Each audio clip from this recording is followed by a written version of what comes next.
Hello guys, welcome to Fictional Vortex. So in this video, we will see what if Naruto was the heavenly dragon emperor who conquered the underworld. Naruto x Akeno, High School DxD. If you enjoy these kinds of stories, don't forget to show us some love by hitting the like button and subscribing to the channel. Your support means the world to us. Now, let's start the story. Chapter 1, The Dragon Awakens. The dimensional rift tore open without warning, spitting Naruto Uzumaki onto wet pavement with enough force to crack the concrete beneath him. Rain pounded his back as he lay face down, disoriented and aching. What the hell, he groaned, pushing himself up on shaky arms. His head spun, memories fragmenting, the war, Sasuke, that final clash, then nothing. Just this strange place with tall buildings and weird glowing signs. Naruto staggered to his feet, squinting through the downpour at unfamiliar surroundings. This definitely wasn't Konoha. The building stretched higher than any he'd ever seen, strange metal carriages lined the streets, and everything glowed with lights he couldn't comprehend. Kurama? You there? Naruto called internally to his tailed beast companion. Silence answered him. Kurama. A faint rumble finally responded, but something felt off. The fox's chakra swirled within him differently, wilder, almost electric. Kit, something's changed. No kidding, Naruto muttered, ducking under a shop awning to escape the rain. His clothes, still torn and bloody from the war, clung uncomfortably to his skin. Where are we? I don't know, but my chakra, it's mixing with something else. Something ancient. Before Naruto could question further, a scream cut through the night.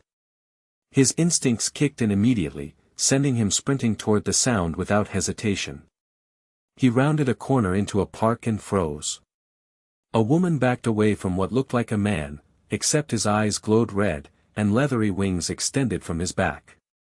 The creature laughed, advancing on his terrified prey. Hey, freak show! Naruto shouted. The winged man turned, annoyance flashing across his face. A human?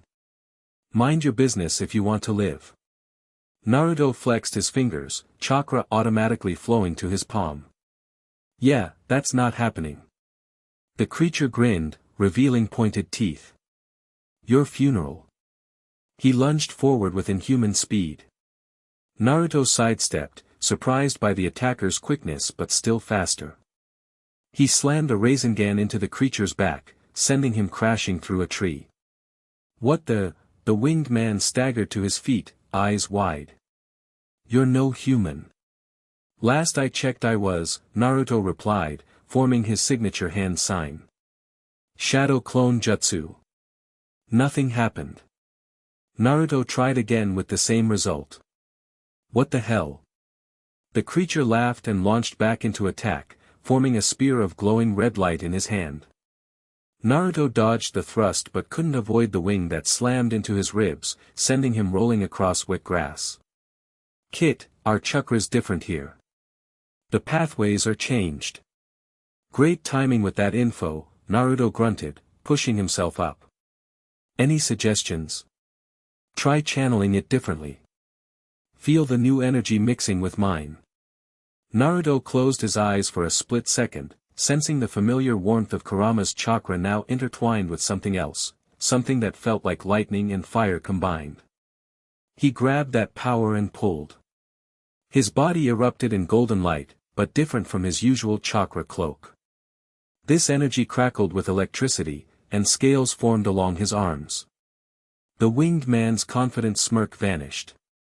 Impossible, a sacred gear user. No, something else. Naruto didn't give him time to finish. He moved, faster than before, appearing behind his opponent. One punch sent the creature soaring skyward. Naruto leaped after him, the strange new power propelling him higher than he'd ever jumped. This is actually pretty cool, he shouted, delivering an axe kick that sent the winged man plummeting to earth. The creature crashed into the ground, creating a small crater. He tried to rise, then collapsed. Naruto landed beside him, golden energy still crackling around his body. Start talking. What are you, and where am I? A devil. I'm a stray devil, the creature coughed. This is Kuo Town. Never heard of it. What country? Japan, you idiot, the devil hissed. How do you not? A blast of crimson energy suddenly engulfed the stray devil, disintegrating him where he stood. Naruto jumped back, dropping into a fighting stance as several figures emerged from the trees. A red-headed girl stepped forward, her hands still glowing with the power she'd just unleashed. Behind her stood 4 others, a small white-haired girl, a blonde boy, a brown-haired guy, and a striking young woman with long black hair tied in a ponytail. That was our prey, the redhead stated, eyeing Naruto curiously. Though I must say, you handled a stray devil quite impressively for someone I've never seen before. Naruto let the golden energy fade, suddenly aware he was outnumbered. I was just helping that woman. He was attacking her. The woman was an illusion, a lure, the black-haired girl said, stepping forward. Her eyes studied Naruto with intense curiosity. Devils like him use tricks to attract victims. Up close, Naruto could see her violet eyes held a mix of caution and fascination. Something about her felt different from the others, a familiar duality he couldn't place. I'm Rias Gremory, the redhead introduced herself. This is my peerage. And you are? Naruto Uzumaki. He glanced around the group. What's a peerage? And seriously, where am I? I've never heard of Kuo or Japan. The group exchanged looks. You don't know where Japan is? The brown-haired boy asked incredulously. Interesting energy you displayed, the black-haired girl interrupted, stepping closer. Not quite devil, not quite dragon, yet somehow both. I've never felt anything like it. Dragon? Naruto asked, confused. I'm Akeno Himejima, she said with a smile that didn't quite reach her eyes. Rias's queen. And you, Naruto Uzumaki, are the most interesting thing I've seen in quite some time. Queen. Dragon? Look, I just woke up here after. Naruto paused, realizing how crazy he'd sound. After some complicated stuff happened. I'm not from around here. Clearly, Rias said. Akeno's right, though. Your energy signature is unusual.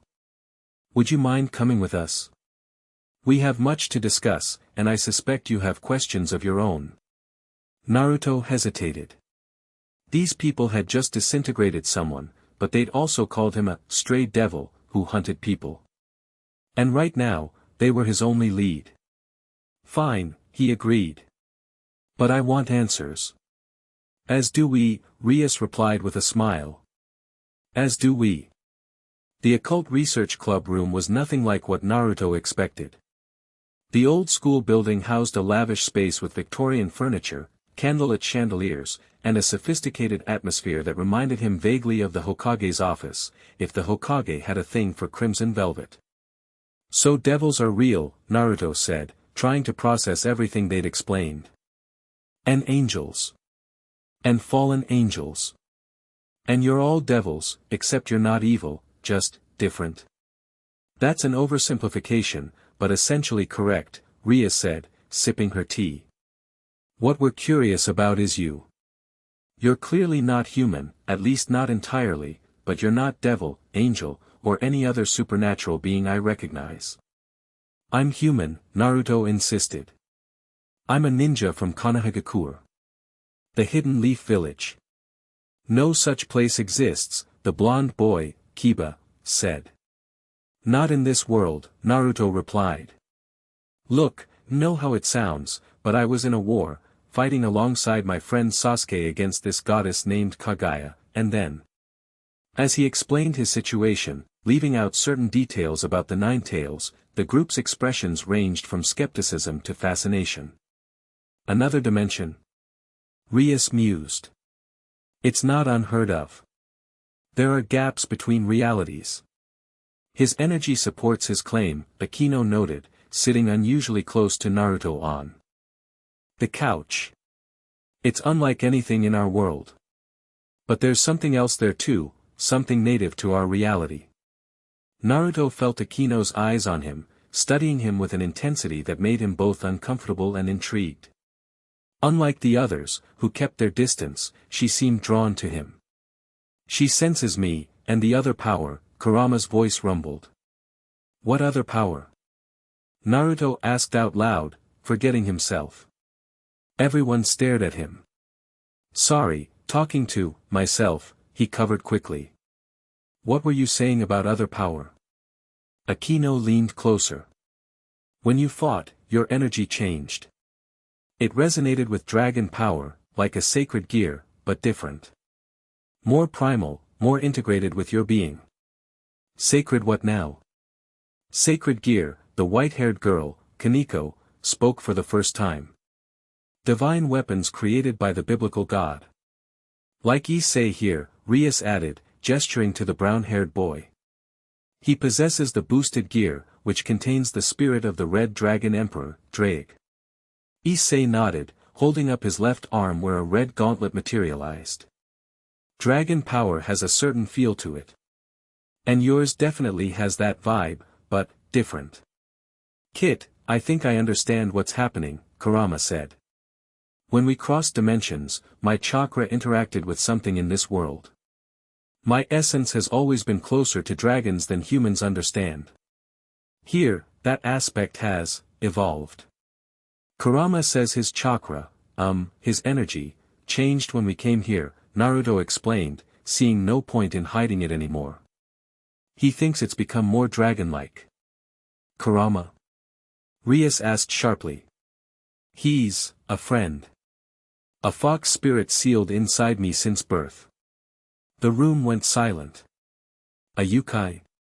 Kaneko asked, her expression suddenly guarded. No, a tailed beast. Where I'm from, they're massive creatures of chakra. Kurama is the nine-tailed fox.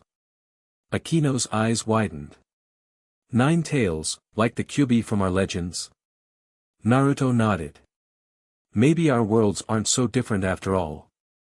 May I? Akeno asked, reaching toward him. When he nodded, she placed her hand on his chest.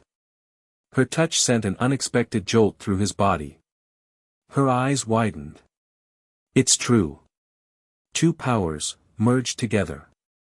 Fox and dragon. But not just any dragon. Her voice trailed off, and she looked to Rias with concern. We should contact my brother, Rias decided.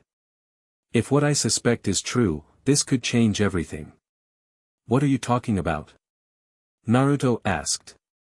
Before anyone could answer, the room's temperature plummeted. Frost formed on the windows as a powerful pressure descended upon them. Well, a smooth voice spoke from the corner of the room. A magic circle faded as a crimson-haired man in ornate clothing appeared. When my familiar reported a strange energy in Kuo, I didn't expect to find something this interesting. Everyone except Rias immediately knelt. Even Akeno moved away from Naruto to bow her head. Lord Surzex, Rias greeted. You came quickly. Of course I did, Rias. The emergence of a new heavenly dragon is hardly a matter I could ignore. Naruto stood, instinctively disliking the way everyone deferred to this newcomer. I'm not a dragon. I'm Naruto Uzumaki, ninja of the hidden leaf. Surzex smiled, but his eyes remained calculating. You're both, I suspect. And more. He walked forward, power radiating from each step. You've arrived at a precarious time for our world, Naruto Uzumaki. The old balance is shifting. I didn't ask to be here, Naruto replied. I just want to understand what's happening and find a way home. And if there is no way home? Surzex asked. If this is where you're meant to be? Naruto had no answer for that. My brother is one of the 4 great Satans, Rias explained. The rulers of the underworld. Satan. Like, the devil? Naruto asked, alarmed. Surzex laughed. A title, nothing more. Though I am extraordinarily powerful. As if to demonstrate, his crimson aura flared briefly, making the room shudder. But not as interesting as you. A human vessel containing both a fox spirit and dragon power. The energy readings are unmistakable. What dragon power? Everyone keeps saying that, but I don't feel like a dragon. Akeno moved back to Naruto's side. The heavenly dragons were two of the most powerful beings ever to exist. Their powers were sealed in sacred gears after they nearly destroyed the world in their battle. But legends speak of a third dragon, one whose power remained dormant, waiting for the right vessel. And you think that's me? Naruto asked incredulously. I think your fox friend's energy resonated with that dormant power when you crossed dimensions, Surzek said. Awakening something that has slumbered for millennia. It's possible, Kurama admitted. I feel different. Stronger in some ways, but changed. Great, Naruto muttered. So I'm stuck in a strange world, talking to devils, with some dragon power I don't understand. Perfect. You should come to the underworld, Surzek suggested. We can help you understand your new abilities, and you can learn about our world. Naruto's instincts screamed caution. Thanks, but I'll pass. I've had enough of powerful beings making decisions about my life. Surzek raised an eyebrow but smiled. As you wish. But know that your presence won't go unnoticed for long. There are those who will see you as a threat, or an opportunity. I can handle myself. I don't doubt it. Surzek turned to leave, then paused. Rias, keep our new friend close. And Naruto? Consider my offer. The underworld isn't what you think. With that, he vanished in another flash of crimson light. Once he was gone, everyone visibly relaxed. Sorry about my brother, Rias said. He can be intense. No kidding, Naruto replied. Look, I appreciate the explanations, but I should go. Go where? Akeno asked. You have no home, no identity in this world, and powers you don't understand. Naruto had no good answer. Stay with us, she continued. At least until you figure things out. We have a spare room in the old dormitory. Rias looked surprised at Akeno's offer but nodded. She's right. And we're curious about you, a mutually beneficial arrangement. Naruto considered his options, which were admittedly limited. Fine. But no underworld trips, and I want to learn everything about this place. Deal, Rias agreed. Akeno, why don't you show him to the dorm? I need to prepare a report for my brother anyway. Akeno smiled, something playful dancing in her eyes. With pleasure.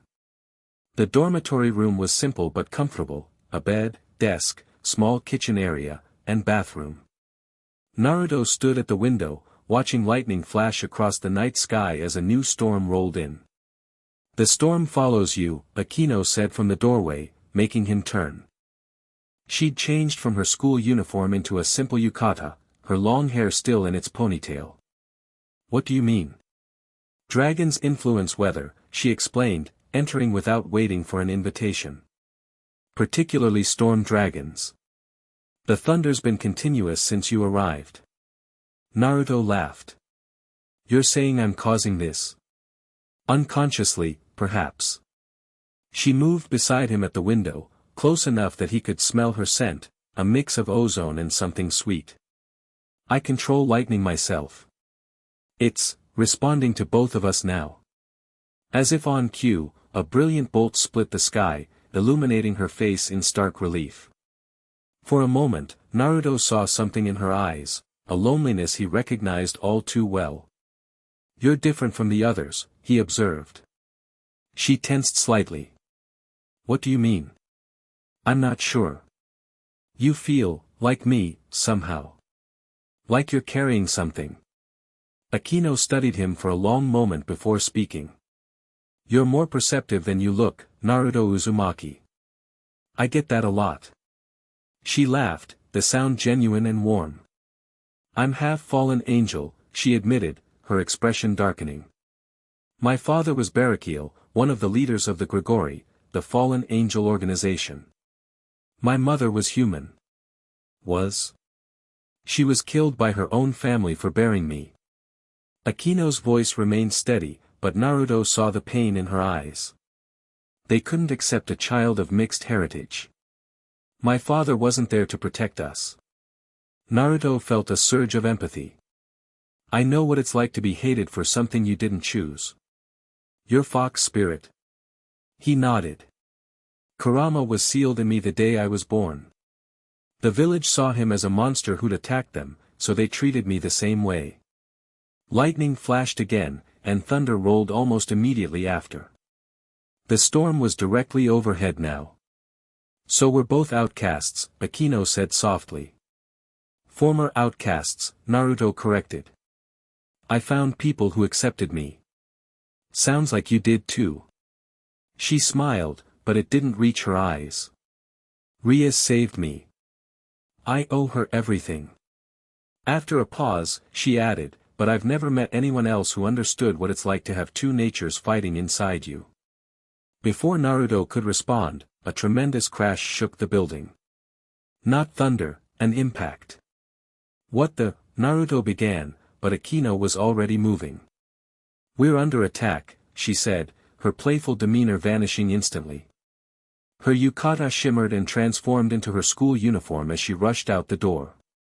Naruto followed, feeling Kurama's chakra and the new draconic energy surging in response to the threat. They burst outside to find the dormitory courtyard filled with figures in black robes, all with black feathered wings. At their center stood a tall man with 5 pairs of wings, his face coldly handsome beneath silver hair. Fallen angels, Akeno hissed, electricity crackling between her fingers. We sense the dragon awakening, the leader called out. Hand him over, daughter of Barakiel. Akeno flinched at the name, but her voice remained steady. Coxes. What does Kokabeel want with him? That's none of your concern, Coxes replied. The boy represents power that could shift the balance. He comes with us, or we level this entire town.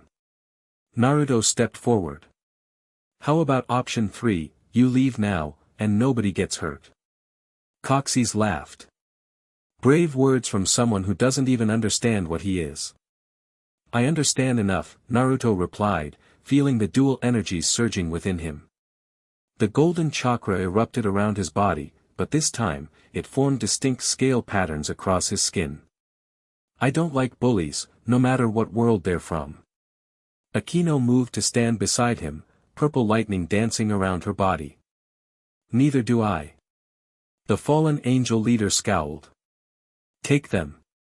A dozen light spears formed and flew toward them. Naruto grabbed Akeno and leaped aside with inhuman speed. The spears exploded against the ground where they'd stood. Impressive reflexes, Akeno noted as they landed. But you need to do more than dodge. She thrust her hand forward, sending a blast of lightning into the nearest fallen angel, who screamed and fell. I'm just getting started, Naruto replied. He focused on the new energy flowing through him, trying to shape it as he would chakra. A golden Rasengan formed in his palm, but unlike his usual technique, this one crackled with electricity and seemed to roar with power. Dragon Rasengan, he shouted, charging forward. The fallen angels scattered, but one wasn't fast enough. The spiraling orb slammed into him, exploding with such force that 3 others were caught in the blast radius. He's strong, one of the fallen angels called out. Doesn't matter, Coxes replied, forming a massive light spear. We just need to incapacitate him. The spear flew at Naruto with blinding speed. He prepared to dodge, but suddenly Akeno was in front of him, a magic circle forming as a shield. The spear hit it and exploded, the force sending her flying backward into Naruto's arms. You okay? He asked, steadying her. Fine, she winced, a burn visible on her arm where some of the energy had broken through. But these aren't ordinary fallen angels. They've been enhanced somehow. The remaining fallen angels surrounded them, light spears ready. Coxes smirked. Last chance to surrender, Dragon Boy. Naruto felt anger building within him. They'd hurt Akeno. They threatened this town. All because of power they wanted to control. Kit, Kurama's voice echoed. Let me show you something new we can do. Inside his mindscape, Naruto stood before Kurama, but the fox looked different, orange fur interspersed with golden scales, 9 tails tipped with what looked like lightning. What happened to you? Naruto asked. Evolution, of sorts, Kurama growled. The dragon power has merged with my chakra. We're stronger together now, a fox dragon, if you will. That sounds, actually pretty awesome. Kurama chuckled. Indeed. Now, let me show you how to use this power. Back in reality, only a second had passed. Naruto gently moved Akeno behind him. Stay back. I'm about to try something. What are you? Naruto didn't answer. Instead, he drew deeply on his combined power. Golden energy exploded around him, but instead of his usual chakra cloak, this energy formed the distinct shape of a fox with draconic features, scaled tails, clawed limbs, and wings of pure energy extending from its back.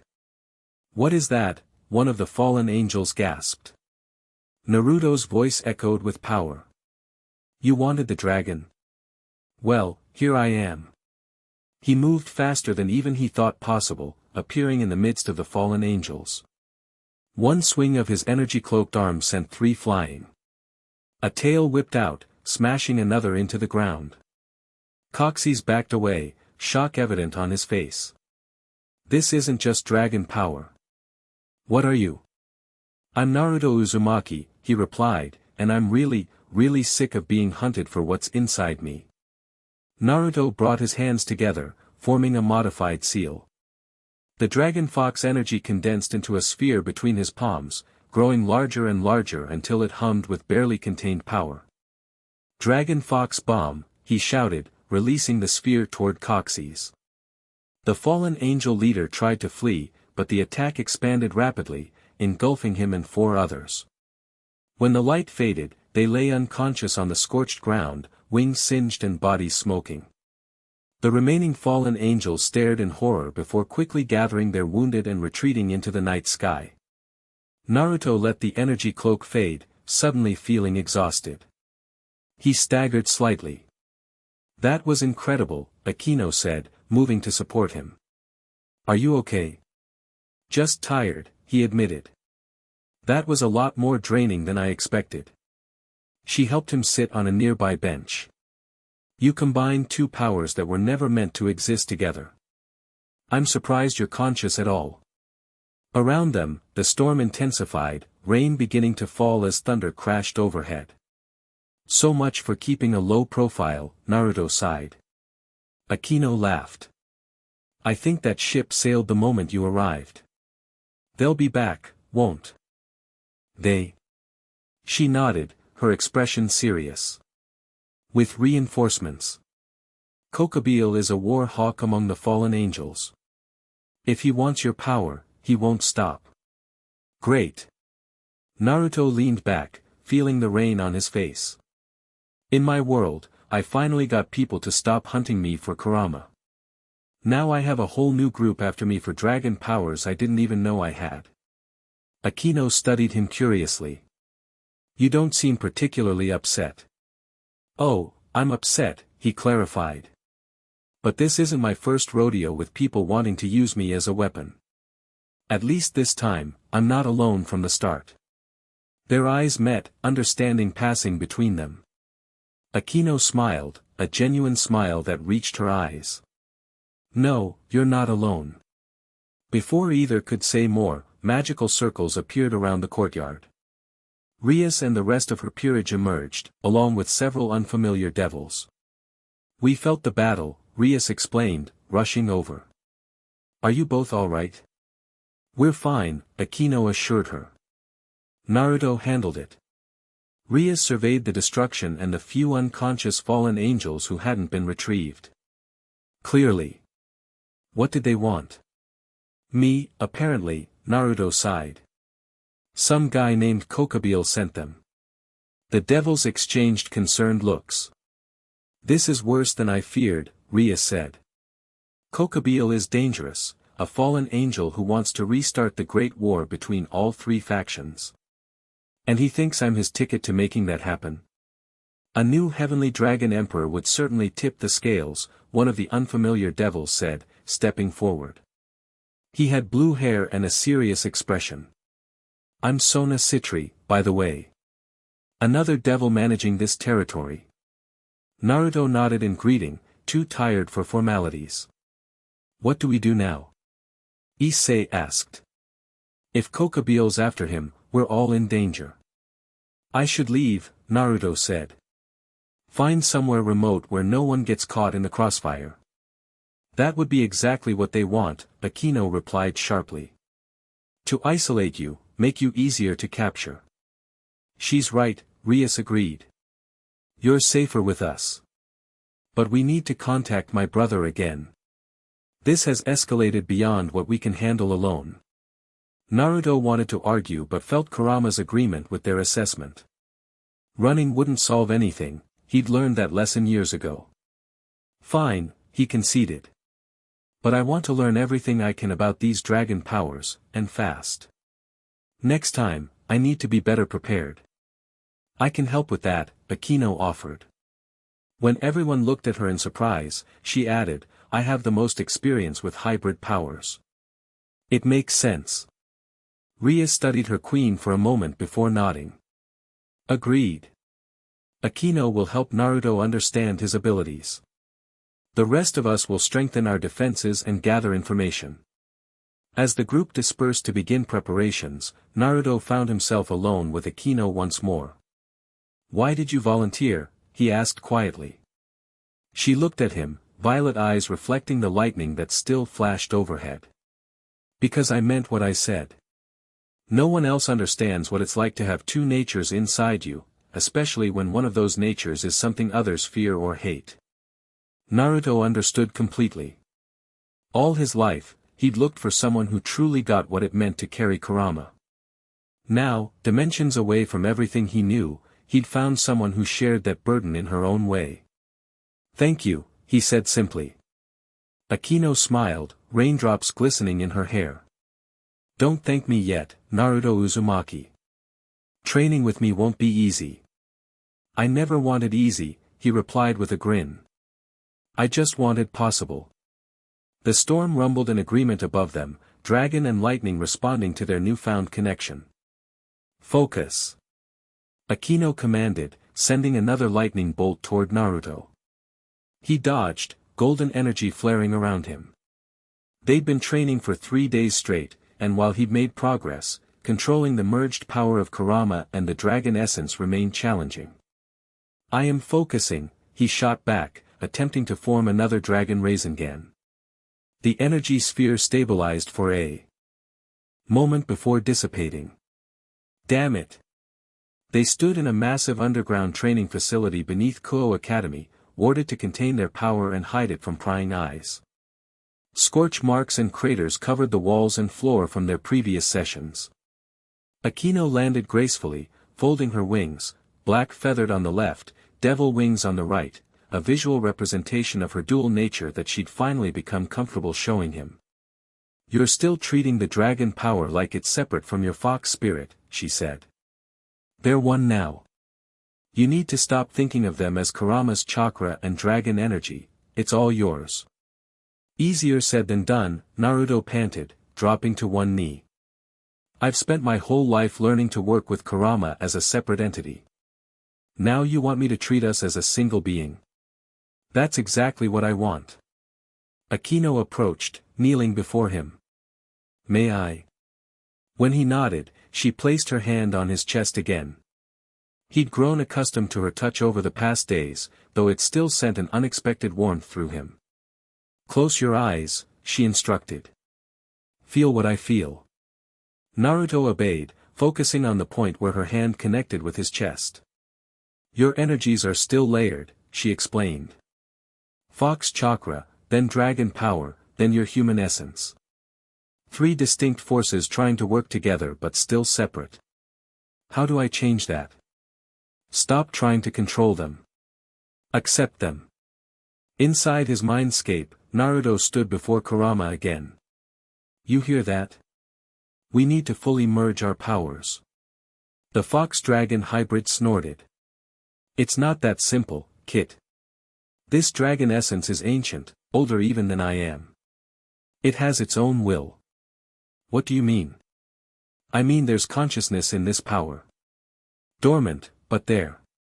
If we fully merge, I don't know what will happen to either of us. Naruto considered this. We've come this far together, Kurama. I trust you. Do you trust me? The great beast was silent for a moment. Always, Kit. Then let's do this. Back in reality, Naruto placed his hand over Akeno's. There's more to this power than we realized. The dragon essence isn't just energy, it has consciousness. Akeno's eyes widened. Like the dragons in the sacred gears. A full dragon spirit. I don't think it's fully awake, but it's there. Naruto took a deep breath. I need to connect with it completely, the way I did with Kurama. Concern flashed across her face. That could be dangerous. If it overwhelms you, it won't, he said with confidence. I've done this before. But I need you to watch over me, make sure nothing goes wrong on the outside. After a moment's hesitation, she nodded. What do you need me to do? Just keep your hand there. Your energy helps stabilize mine. Naruto closed his eyes again, diving deep into his mindscape. This time, he pushed past Kurama, seeking the source of the dragon power. The mindscape shifted, transforming from the familiar sewer system to a vast, stormy sky. Kurama flew beside him, his fox-dragon form cutting through dark clouds. There, Kurama indicated, diving toward a massive whirlpool of golden energy in what appeared to be an ocean far below. They plunged into the maelstrom, energy crackling around them. At the center, suspended in a sphere of power, floated a dragon unlike any Naruto had imagined. Golden scales gleamed like the sun, while electricity arced between massive horns. Though clearly dormant, its presence radiated such power that even Kurama seemed small by comparison. Is this, the third heavenly dragon? Naruto asked in awe. It seems so, Kurama replied. And now we know why this power resonated with me. Look. Naruto looked closer and gasped. Around the dragon's neck was a seal, similar to the one that had once bound Kurama, but far more ancient. Who sealed it? Gods, perhaps. The same ones who sealed the other dragons in sacred gears. But this one, they didn't seal it in an object. They sealed it in bloodlines, dormant genes passed down through millennia, too diffuse to ever awaken. Until a nine-tailed fox from another dimension crashed into it, Naruto finished. We need to remove that seal. Are you certain? Kurama asked. This could change everything. Look where playing it safe has gotten me, Naruto replied. Stuck in a strange world, hunted by fallen angels. No, it's time to embrace what I've become, what we've become. Moving forward, Naruto approached the seal. Unlike with Kurama's, he couldn't simply tear this one away. It was woven into the very essence of the dragon. Hey, he called to the slumbering beast. Can you hear me? The massive eyes remained closed, but a tremor passed through the golden scales. I'm Naruto Uzumaki. And you're, well, I don't know who you are yet, but you're part of me now, and I'm tired of fighting myself. So wake up already. The dragon didn't respond. Naruto turned to Kurama. Any ideas? The fox dragon considered for a moment. The seal restricts its consciousness, but not its power.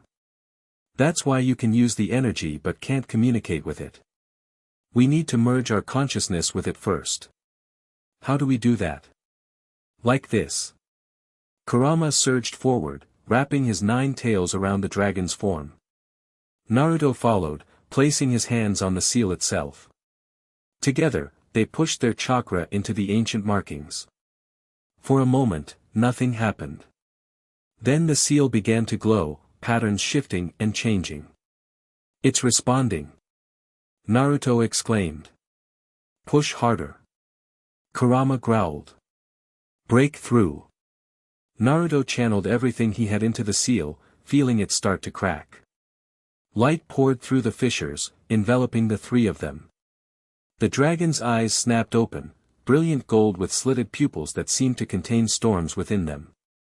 Who dares? A voice thundered, shaking the entire mindscape. I dare. Naruto shouted back.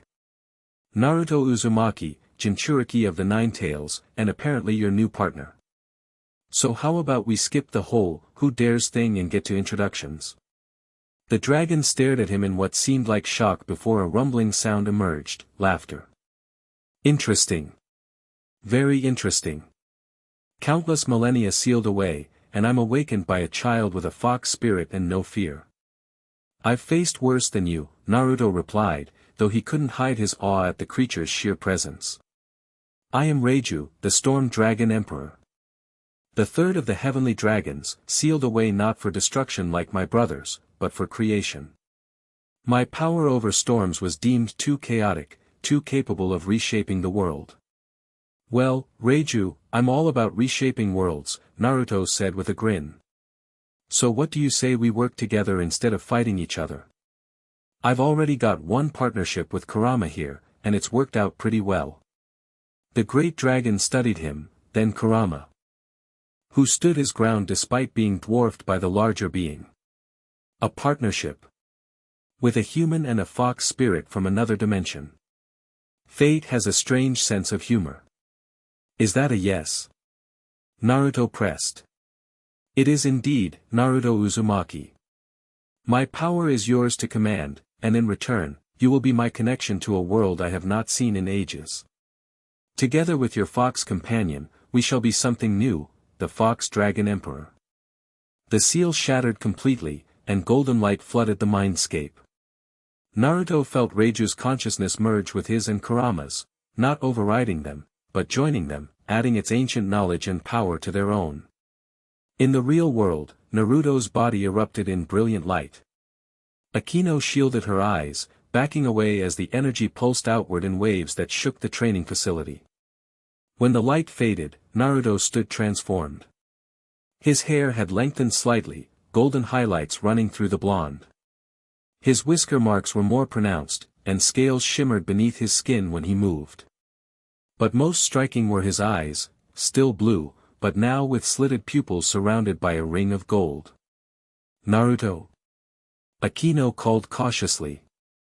He turned to her and smiled, the same smile, still unmistakably Naruto. I'm here. We're here. We. Kurama, Reiju, and me. He flexed his hand, golden energy crackling between his fingers with perfect control. The Fox Dragon Emperor, apparently.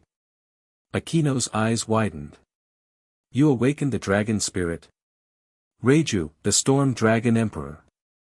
The third heavenly dragon. Impossible, she whispered. The legends only speak of two, Draig the Red Dragon Emperor and Albion the White Dragon Emperor. History is written by the winners, Naruto replied, Reiju's ancient knowledge filtering through his thoughts. Reiju was sealed away differently, not in a sacred gear, but in dormant bloodlines. His power was too chaotic, too creative rather than destructive. Akeno approached cautiously. And you fully merged with it? With him, Naruto corrected. And yes, we've reached an understanding, just like Kurama and I did. She studied him, fascination in her violet eyes. How do you feel? Powerful, he admitted. But more than that, complete. Like pieces of me that were missing have finally clicked into place. He created a dragon Rasengan in his palm effortlessly, the sphere perfectly stable and humming with controlled power. Want to see what else I can do now? Before she could answer, alarms blared throughout the facility. Red magical circles appeared on the walls, pulsing urgently. The school is under attack, Akeno said, immediately shifting to battle mode. We need to go. Naruto nodded, the Rasengan dissipating. Let's see what the Fox Dragon Emperor can really do. They emerged into chaos. The school grounds were a battlefield, devils, fallen angels, and creatures Naruto didn't recognize clashing in the night air. Explosions lit up the darkness as magic circles and light spears flew in all directions. Rias and her peerage fought near the old school building, defending it against a swarm of fallen angels. In the center of the courtyard stood Coxys, now joined by a taller fallen angel with 10 wings who radiated malevolent power. Kokobile, Akeno hissed, lightning already forming around her hands. He came himself. Good, Naruto replied. Saves us the trouble of hunting him down later. He assessed the situation quickly. The devils were outnumbered but holding their own. The main threat was Kokobile, who seemed to be enjoying the destruction more than participating in it directly.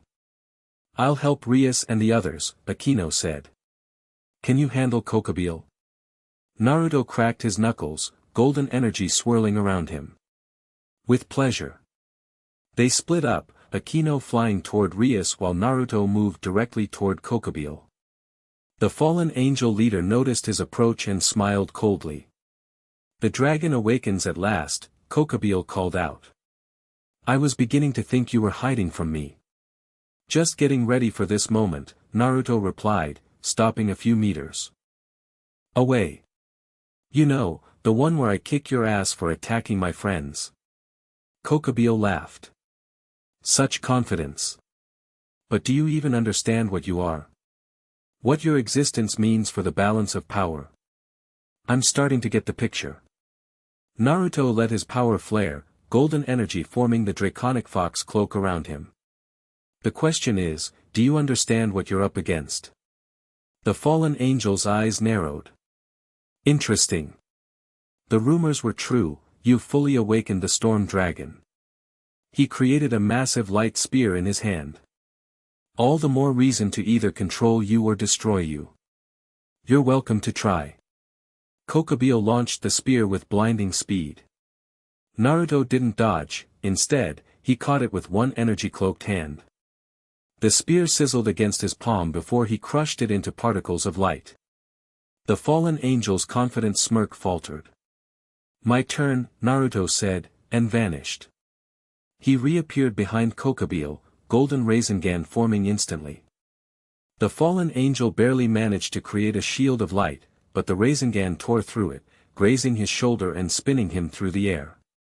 Impressive speed, Kokobile acknowledged, steadying himself. Blood dripped from his wounded shoulder. But speed alone won't save you. He thrust his hands forward, and dozens of light spears materialized around him, all pointing at Naruto. Die, dragon! Kokobile shouted as the spears launched simultaneously. Naruto's eyes gleamed. Inside, he felt Kurama and Reiju's energies perfectly synchronized with his own. He raised his hand, and the air around him crackled with electricity. Storm dragons roar, he said calmly. A massive blast of golden lightning erupted from his palm, vaporizing the light spears and continuing toward Kokobile. The fallen angel's eyes widened in shock before he vanished in a burst of speed, the lightning blast destroying a section of the school building behind where he'd stood. That's new, Naruto murmured, looking at his hand. A taste of my power, Reiju's voice rumbled within him. We are still learning to work together. Across the battlefield, the fighting paused momentarily as everyone witnessed the display of power. Kokobile reappeared, his expression no longer amused but deadly serious. So the Storm Dragon Emperor has truly returned, he said. No wonder the others were sealed in sacred gears. Your power rivals even mine. I'm just getting started, Naruto replied. Last chance to leave peacefully. Peace. Kokobile spat. Peace is stagnation. The three factions have grown soft, content with their cold war. I want the fire of true conflict to purify our world. He spread his 10 wings wide. And your power will ignite that fire, whether you cooperate or not. The fallen angel's body began to glow with intense light as he channeled his full power. The very air seemed to warp around him. "This doesn't look good," Naruto muttered. "He's channeling his full power," Reiju observed. "A desperate move." "Be careful, Kit," Kurama added. "This one is dangerous."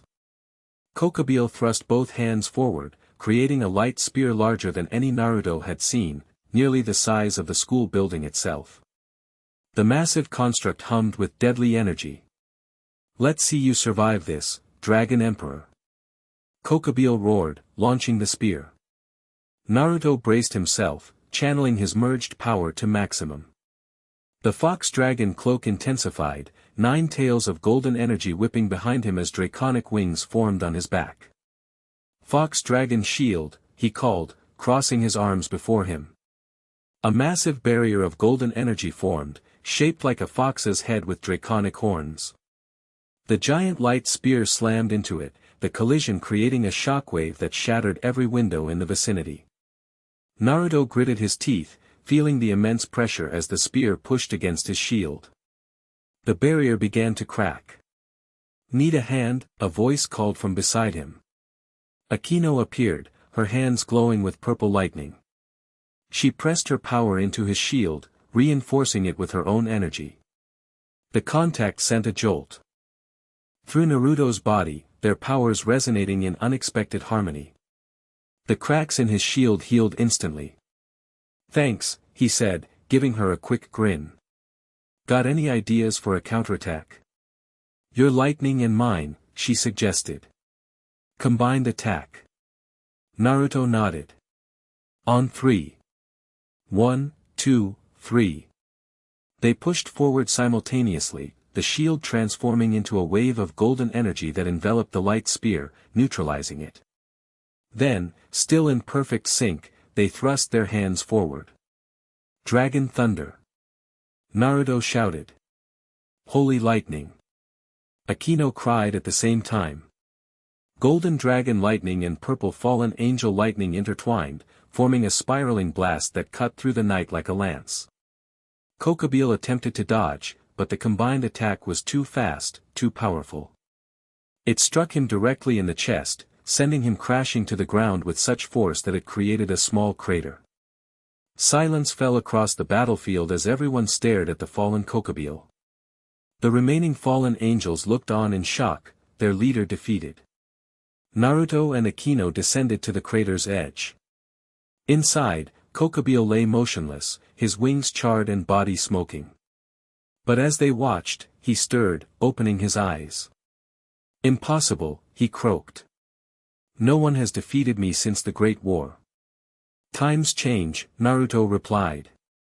"Now take your followers and leave. This is your only warning."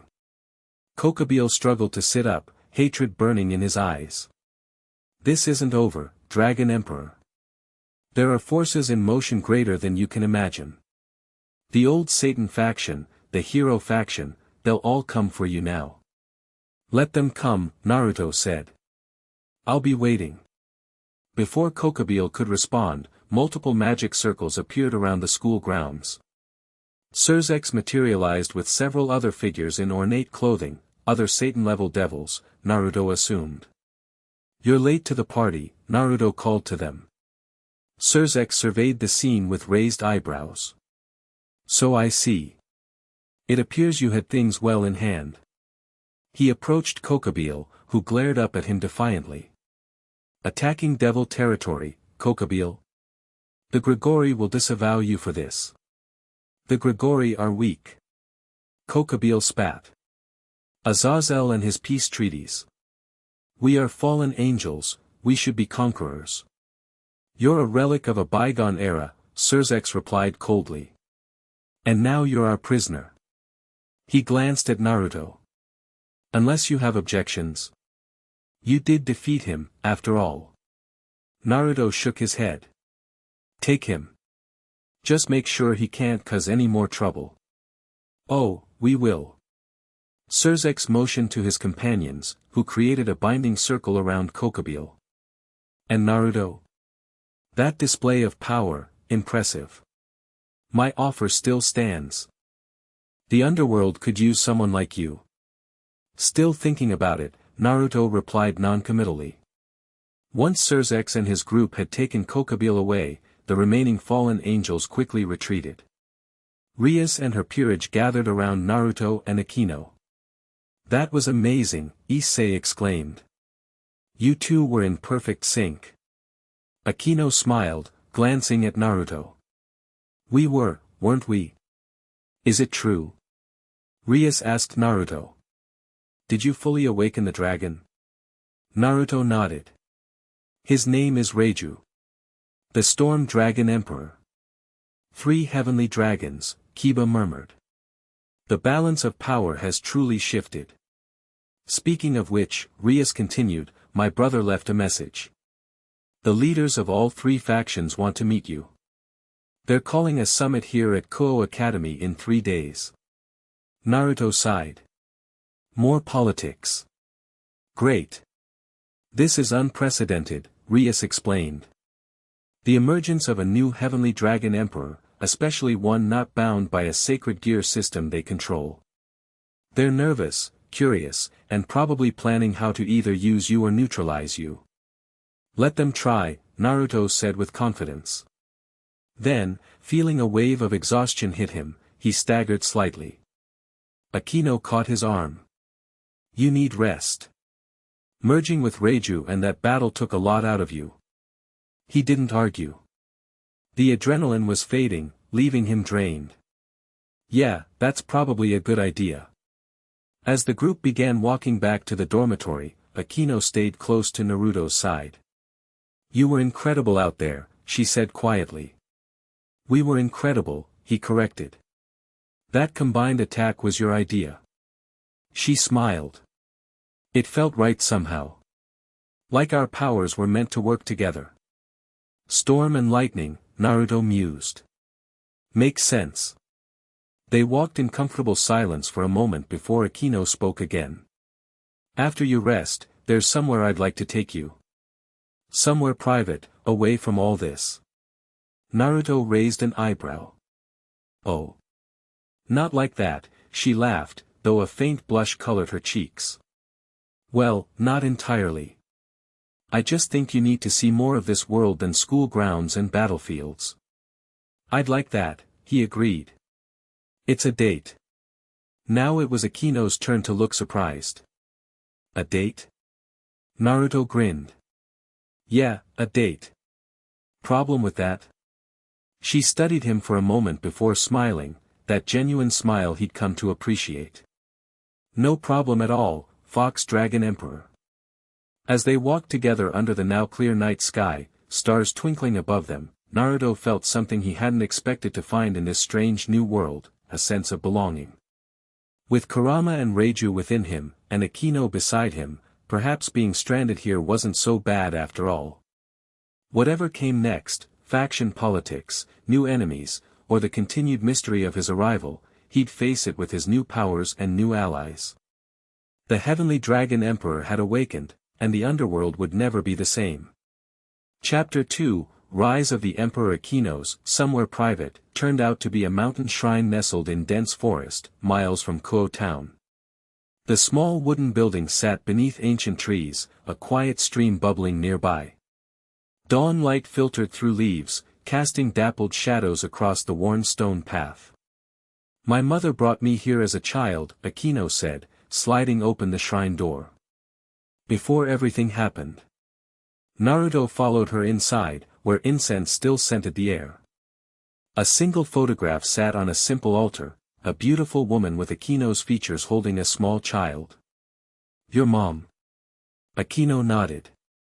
"Shuri Himejima. She died protecting me when her family came to kill us." Her voice remained steady, but Naruto caught the pain in her eyes. "I'm sorry." He moved closer, not touching her but offering his presence. "She looks like you. Everyone says that." Akeno knelt before the photograph. "I maintain this place myself. No one else knows it exists, not even Rias." The significance of her bringing him here wasn't lost on Naruto. "Thank you for showing me." She glanced up at him. "I thought you might understand." The way others don't. About being different. Having powers people fear. Naruto knelt beside her. Yeah, I get that. More than that. Akeno's fingers traced the edge of the photograph frame. About losing parents to hatred. About being hunted for what you are rather than who you are. They sat in comfortable silence, the morning light strengthening around them. Naruto sensed Reiju and Kurama stirring within him, respectfully quiet in this sacred space. You know, Naruto finally said, where I'm from, we had a memorial stone. Names of heroes carved on it. I used to go there to talk to my parents, even though I didn't know who they were for most of my life. Did you eventually find out? Yeah. Naruto smiled sadly. My dad was the fourth Hokage, our village leader. My mom was brought from another village to become Kurama's vessel before me. They both died protecting me the night I was born. We have that in common, then, Akeno said. Parents who sacrificed everything. Her hand moved to rest on his. Though mine were divided. My father lived, but wasn't there when we needed him most. The fallen angel. Barakiel. She nearly spat the name.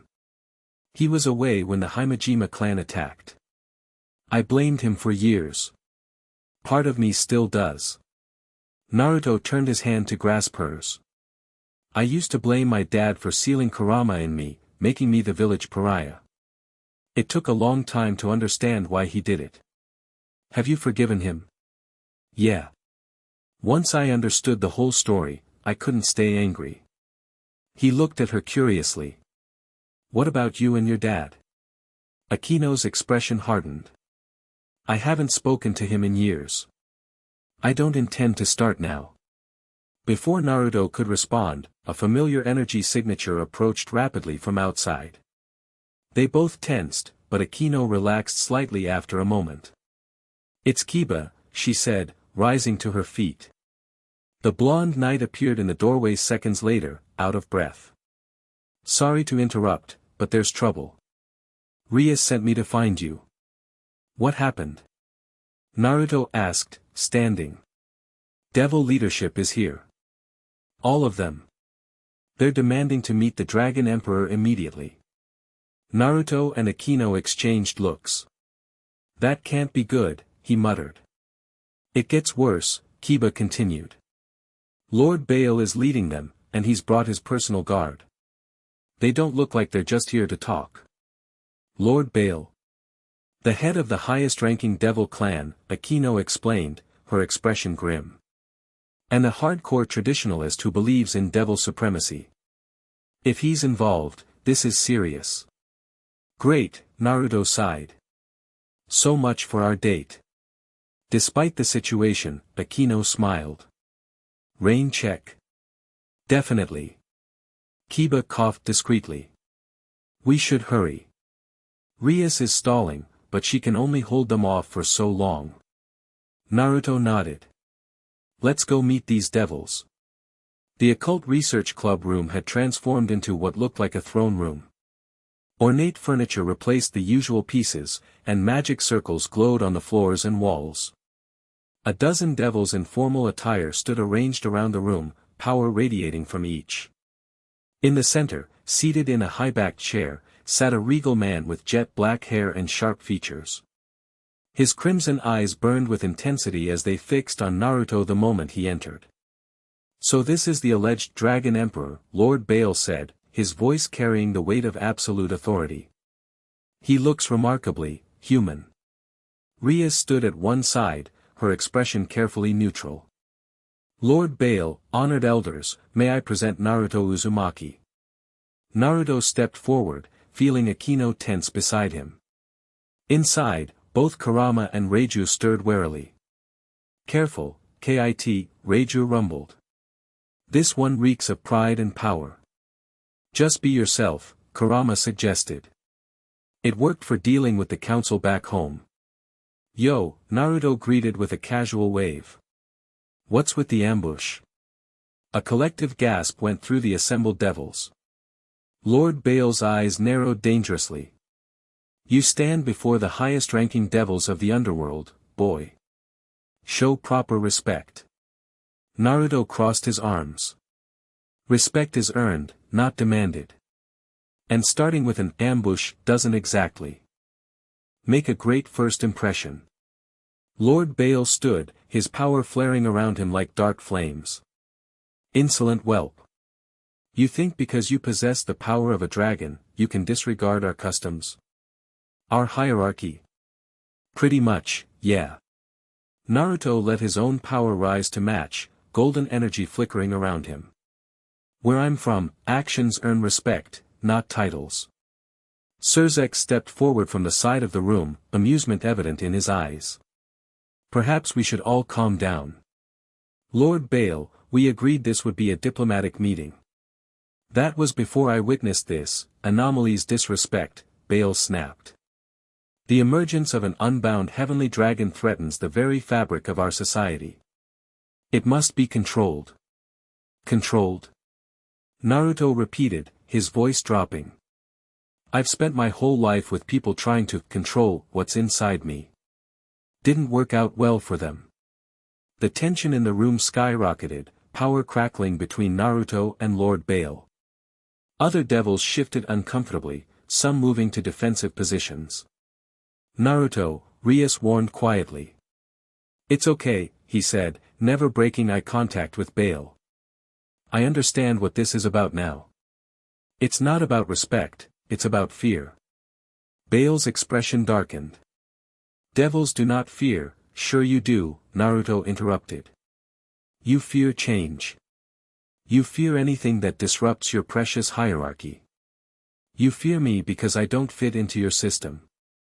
Several of the elder devils muttered among themselves. One older woman with silver hair stepped forward. The boy speaks with surprising insight, she said. Perhaps we should listen rather than threaten. Lord Bale scowled but resumed his seat. Speak then, Dragon Emperor. What are your intentions toward the underworld? Naruto relaxed his stance slightly. I don't have any intentions toward your underworld. I ended up here by accident. I'm still figuring things out. A convenient claim, Bale responded. Yet you've already involved yourself in our affairs, battling Kokobile and forming alliances with the Gremory heiress. I fought Kokobile because he attacked my friends, Naruto corrected. I don't like bullies, no matter what fancy wings they have. The silver-haired devil woman chuckled. Refreshingly direct. I am Lady Citri, Seraphal's mother. And I, for one, find your presence fascinating rather than threatening. Thank you, Naruto said, genuinely surprised by the support. Surzek moved to the center of the room. The fact remains that Naruto Uzumaki, as the vessel of the newly awakened Storm Dragon Emperor, represents a significant shift in the balance of power. The question before us is how to integrate this reality into our world. Integrate? Lord Bale spat. The only integration should be bringing him under proper devil authority. And how exactly do you plan to do that? Naruto asked, genuine curiosity in his voice. Bale smiled coldly. There are ways. Traditional methods for binding powerful beings to devil houses. He means evil pieces, Akeno explained quietly. The system that made us servants to Rias. Or marriage, another devil added. A political union with a high-ranking devil house would place him firmly within our hierarchy. Naruto's eyes widened, then narrowed. Let me make something very clear. I'm not becoming anyone's servant, and I'm definitely not getting married for politics. Such arrogance, Bale hissed. You stand in our world, boy. You will abide by our rules. Or what? Golden energy swirled around Naruto, his eyes shifting to their draconic state. You'll try to force me? We can test that approach right now if you want. The room temperature plummeted as both sides' power flared. Akeno moved closer to Naruto, her own lightning crackling around her fingers. Enough. Surzek commanded, his voice carrying such authority that everyone froze. This achieves nothing. Lord Bale, threatening the Storm Dragon Emperor is foolish. And Naruto, challenging our traditions outright will only create unnecessary conflict. The tension eased slightly as both parties backed down. A compromise, then, Lady Citri suggested. The summit between the three factions is in 2 days. Let Naruto attend as an independent power. If he proves reasonable, we can discuss more permanent arrangements afterward. Lord Bale scoffed but didn't object outright. I can work with that, Naruto agreed. As long as everyone understands I'm not property to be claimed. Very well, Sirzex nodded. Until the summit, Naruto Uzumaki will remain under the protection of the Gremory household. We will reconvene with the angels and fallen angels to discuss the new balance of power. Lord Bale rose, his crimson eyes locked on Naruto. This isn't over, Dragon Emperor. The old families will not surrender our birthright to an upstart outsider. Wasn't asking you to, Naruto replied calmly. But I won't be bullied either. The elder devil's mouth twisted into something between a sneer and a smile. We shall see. He turned to leave, his entourage following behind. As they filed out, Sirzex approached Naruto. That could have gone better. Could have gone worse too, Naruto shrugged. At least no one got punched through a wall. Yet, Akeno added with a small smile. Sirzex studied Naruto with new interest. You handled Bale better than most. He's not accustomed to being challenged. I've dealt with his type before. Guys who think bloodlines and tradition trump everything else. Naruto thought briefly of the Hyuga clan back home. They always underestimate people they see as beneath them. A dangerous mistake when dealing with you, I suspect. Sirzex glanced at Rias. Sister, please help our dragon friend prepare for the summit. He'll need to understand the political landscape if he's to navigate it successfully. Of course, Rias agreed. Though I think Akeno might be better suited for that particular task. Akeno raised an eyebrow at her king, but nodded. I'd be happy to continue Naruto's education. The way she said it made Naruto's cheeks warm slightly. Excellent, Sirzex said, either missing or ignoring the undertone. I must return to the underworld to prepare. The next 2 days will be crucial for all of us. He paused at the door. And Naruto? Don't let Bale provoke you into anything rash. He's looking for any excuse to label you a threat. After Sirzex departed, the room's atmosphere lightened considerably. Well, that was intense, Issei commented, emerging from where he'd been standing quietly in the corner with Kaneko and Asia. Lord Bale is a jerk, Kaneko stated flatly. Naruto grinned at her bluntness.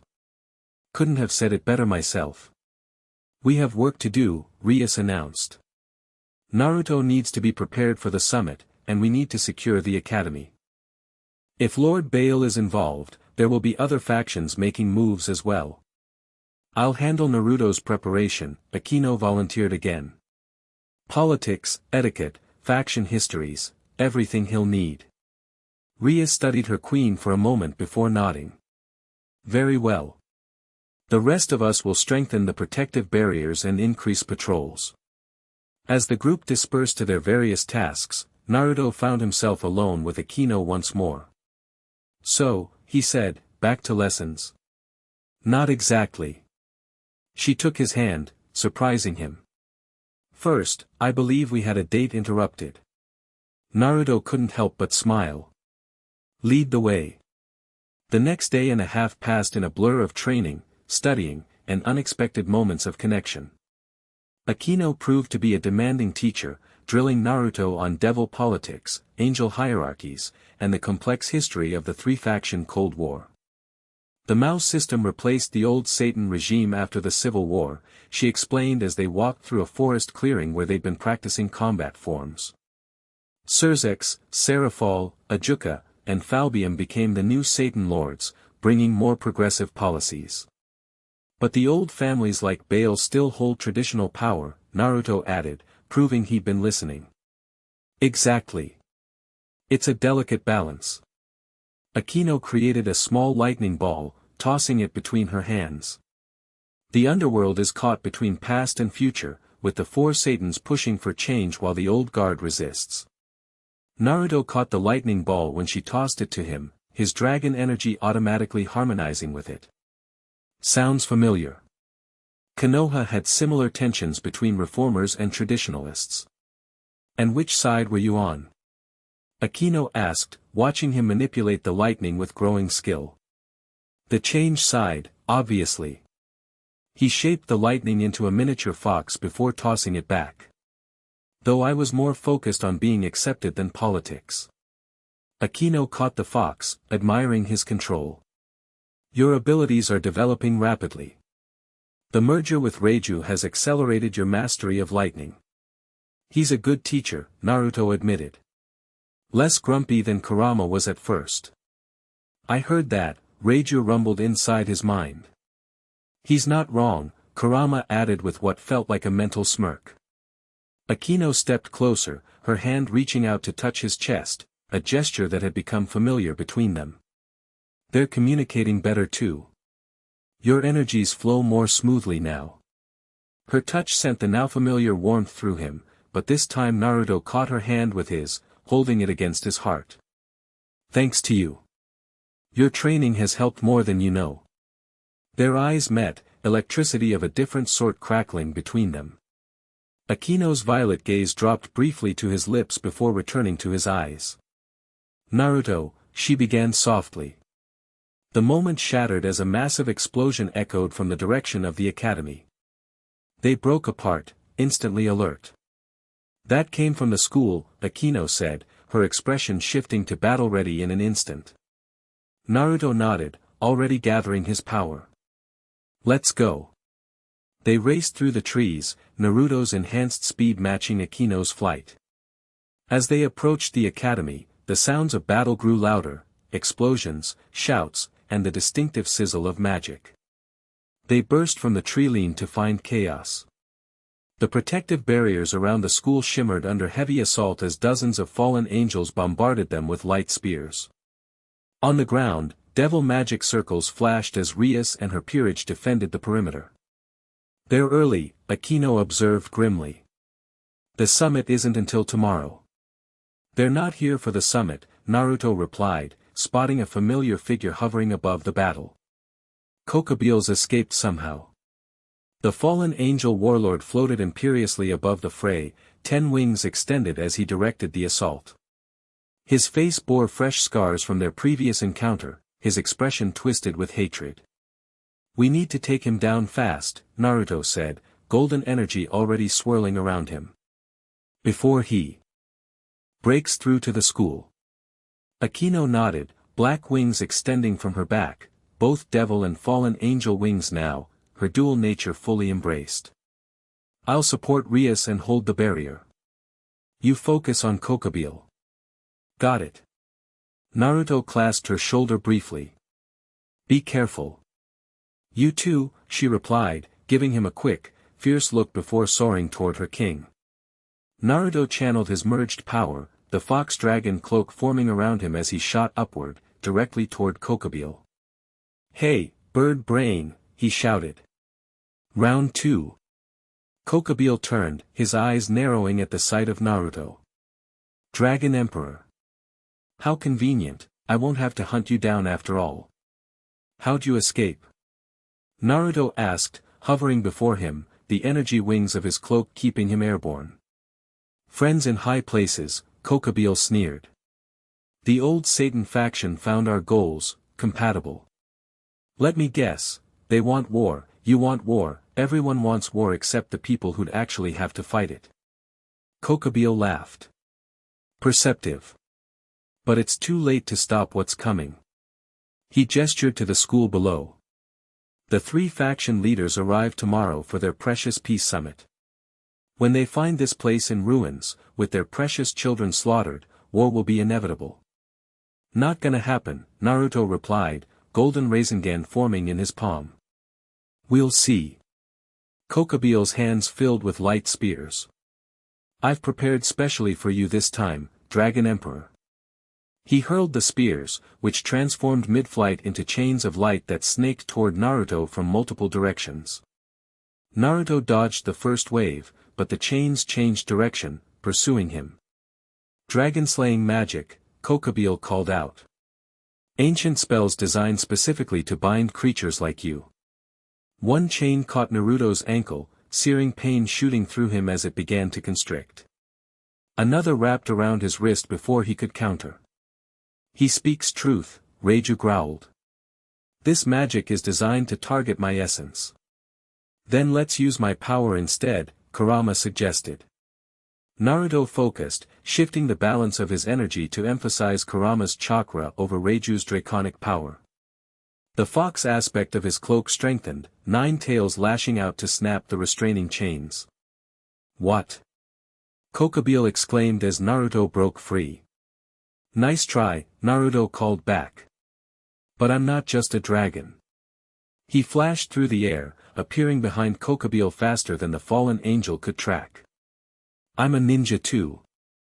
He slammed a fox chakra-enhanced Rasengan into Kokabeel's back, sending him tumbling through the air. Before he could recover, Naruto created 3 shadow clones that attacked from different angles, forcing Kokabeel on the defensive. Below, the battle intensified as more fallen angels breached the outer barrier. Akeno and Rias stood back to back, combining their powers to hold the inner defense while Kiba, Kaneko, and Issei engaged the enemies that broke through. We need to end this quickly, Naruto muttered, seeing his friends under increasing pressure. Combine our powers differently, Reiju suggested. Not balanced, but layered. My storm, your technique. Naruto understood immediately. He dispersed his clones and faced Kokabeel directly, holding his hand out palm up.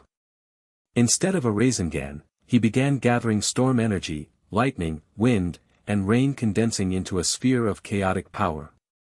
What is this?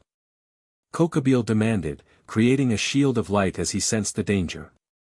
Something new, Naruto replied, the storm sphere growing until it contained what looked like a miniature hurricane. Storm Dragon secret technique, Hurricane Rasengan. He hurled the sphere at Kokabeel. When it hit the fallen angel's shield, instead of exploding, it expanded, enveloping him in a swirling vortex of storm energy. Lightning flashed within the sphere as Kokabeel screamed, his wings thrashing uselessly against the contained tempest. When the storm finally dissipated, Kokabeel fell from the sky, his wings scorched and body smoking. Naruto dove after him, catching him before he hit the ground. It's over, Naruto said, landing with the semi-conscious fallen angel. Call off your forces. Kokabeel laughed weakly, blood trickling from his mouth. Fool. This was just the diversion. What? Naruto's eyes widened. A tremendous explosion rocked the academy from the opposite side, followed by screams and a surge of unfamiliar power. The real target was never the school, Kokabeel wheezed. It was the artifact beneath it. The Excalibur fragments, now in the hands of the old Satan faction. Naruto dropped the fallen angel unceremoniously and raced toward the new disturbance, golden energy streaming behind him. He found Akeno and the others already engaged with a new group of enemies, devils wearing ancient-style armor adorned with the original Satan crests. The old Satan faction, Akeno confirmed when he reached her side. They used Kokabeel's attack as cover to breach the underground vault. A devil with long black hair and glowing red eyes stood at the center, holding what appeared to be broken sword fragments that pulsed with holy energy. Who's that? Naruto asked, dodging a blast of demonic energy from one of the attackers. Shalba Beelzebub, Rias answered from nearby, her destruction magic obliterating 2 enemies. One of the descendants of the original Satans. If he has the Excalibur fragments. We're screwed, Issei finished, his boosted gear glowing on his arm as he fought alongside them. Shalba noticed Naruto and smiled coldly. The Dragon Emperor arrives. Perfect timing to witness the beginning of the end for the false Satans. Why does everyone keep making dramatic announcements? Naruto muttered. What exactly are you planning to do with those sword pieces? The Excalibur fragments resonate with holy power, Shalba explained, the pieces glowing brighter in his hands despite seemingly burning him. When brought to the summit tomorrow and detonated among the 3 faction leaders, the resulting explosion will eliminate them all, and leave us to reclaim our rightful place. A magical suicide bomb, Akeno translated. Using holy artifacts against devils, fallen angels, and even angels. We need to stop him now, Naruto decided, gathering his power once more. Shalba laughed. Too late, Dragon Emperor. The ritual has already begun. The fragments are fusing with the latent energy beneath this academy, built on the convergence point of ley lines from all 3 realms. The ground beneath them trembled as magical energy surged upward, creating glowing cracks in the earth. The Excalibur fragments in Shalba's hands pulsed with increasing intensity. If those fragments fully activate here, Rias began. The entire town gets wiped off the map, Akeno finished grimly. Naruto assessed the situation quickly. The old Satan forces had created a barrier around Shalba, protecting the ritual. Breaking through would take precious time they didn't have. There's another way, Reiju's voice rumbled. Storm dragons control more than lightning. We command the earth itself. Everyone get back. Naruto shouted. I need space. His friends retreated as Naruto dropped to one knee, placing his palm against the ground. Golden energy flowed from his hand into the earth, following the cracks created by the surging power. What are you doing? Shalba demanded, noticing the golden light approaching his barrier. Changing the flow, Naruto answered, sweat beading on his forehead as he concentrated. Redirecting your little bomb. Inside his mindscape, Naruto stood with Kurama and Reiju, both lending their power as he visualized the energy currents beneath the academy, like chakra pathways in the earth itself. There, Kurama indicated, spotting the nexus point where the ley lines converged. That's where the explosion will center. We must create a new channel, Reiju added. Divert the energy upward rather than outward. Up? Naruto questioned. Won't that just send the explosion into the air? Exactly. My domain is the sky. In the upper atmosphere, I can disperse it harmlessly. Naruto understood. With renewed focus, he pushed more power into the earth, golden energy carving new pathways through the soil and rock, redirecting the flow of power from a horizontal surge to a vertical column. Above, storm clouds gathered with unnatural speed, darkening the sky as Naruto's power called them forth. Lightning flashed between them, creating a network of electrical pathways. Stop him! Shalba screamed to his followers. He's disrupting the ritual. The old Satan devils launched themselves at Naruto, only to be intercepted by Akeno and the others, who formed a protective circle around him. Whatever you're doing, hurry. Rias called out, her destruction magic creating a crimson wall against their attackers. The ground shook violently now, the golden pathways Naruto created glowing brighter as they pulled the explosive energy upward. The Excalibur fragments in Shalba's hands began to rise, pulling him off the ground as they responded to the new energy flow. No, he shouted, trying to maintain control. This is impossible. Nothing's impossible, Naruto replied, rising to his feet as his plan neared completion. Especially when you've got friends to help. He looked to Akeno, who immediately understood. She soared upward, purple lightning streaming from her hands to connect with the storm clouds above. The electrical network expanded, creating a massive conductor for the coming explosion. Everyone, shields up. Naruto commanded as the Excalibur fragments suddenly shot skyward, dragging a screaming Shalba with them. The fragments reached the heart of the storm and detonated. A blinding flash of holy energy erupted outward, but instead of destroying the town below, it followed the electrical pathways Akeno had created, dispersing across the storm system in a spectacular display of power. The shockwave still hit them, but greatly diminished, enough to knock them down but not destroy them.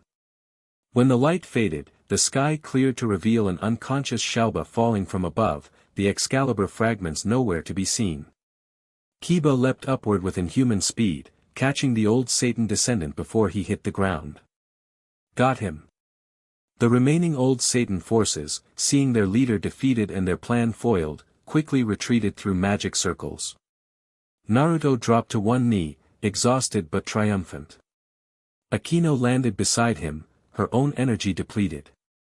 That, she said between breaths, was incredibly reckless and brilliant. Thanks, he grinned tiredly. Couldn't have done it without you. Rias approached, surveying the damage to the academy grounds. You saved the town, possibly the entire region. Just doing what anyone would do, Naruto shrugged. No, Rias shook her head. What you did was remarkable, even for a heavenly dragon. You didn't just overpower them, you outthought them, redirected their own attack against them. Issei nodded enthusiastically. That was awesome. You controlled the entire storm system.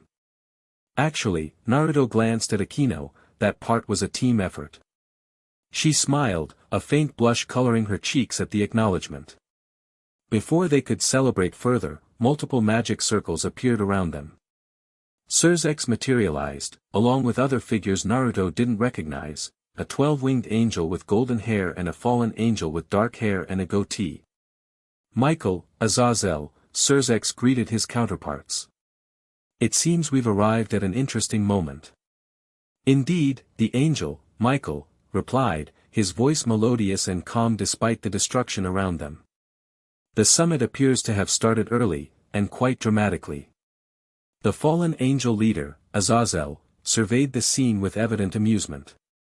An old Satan coup attempt, Kokobeel's forces, and the new Dragon Emperor all in one place.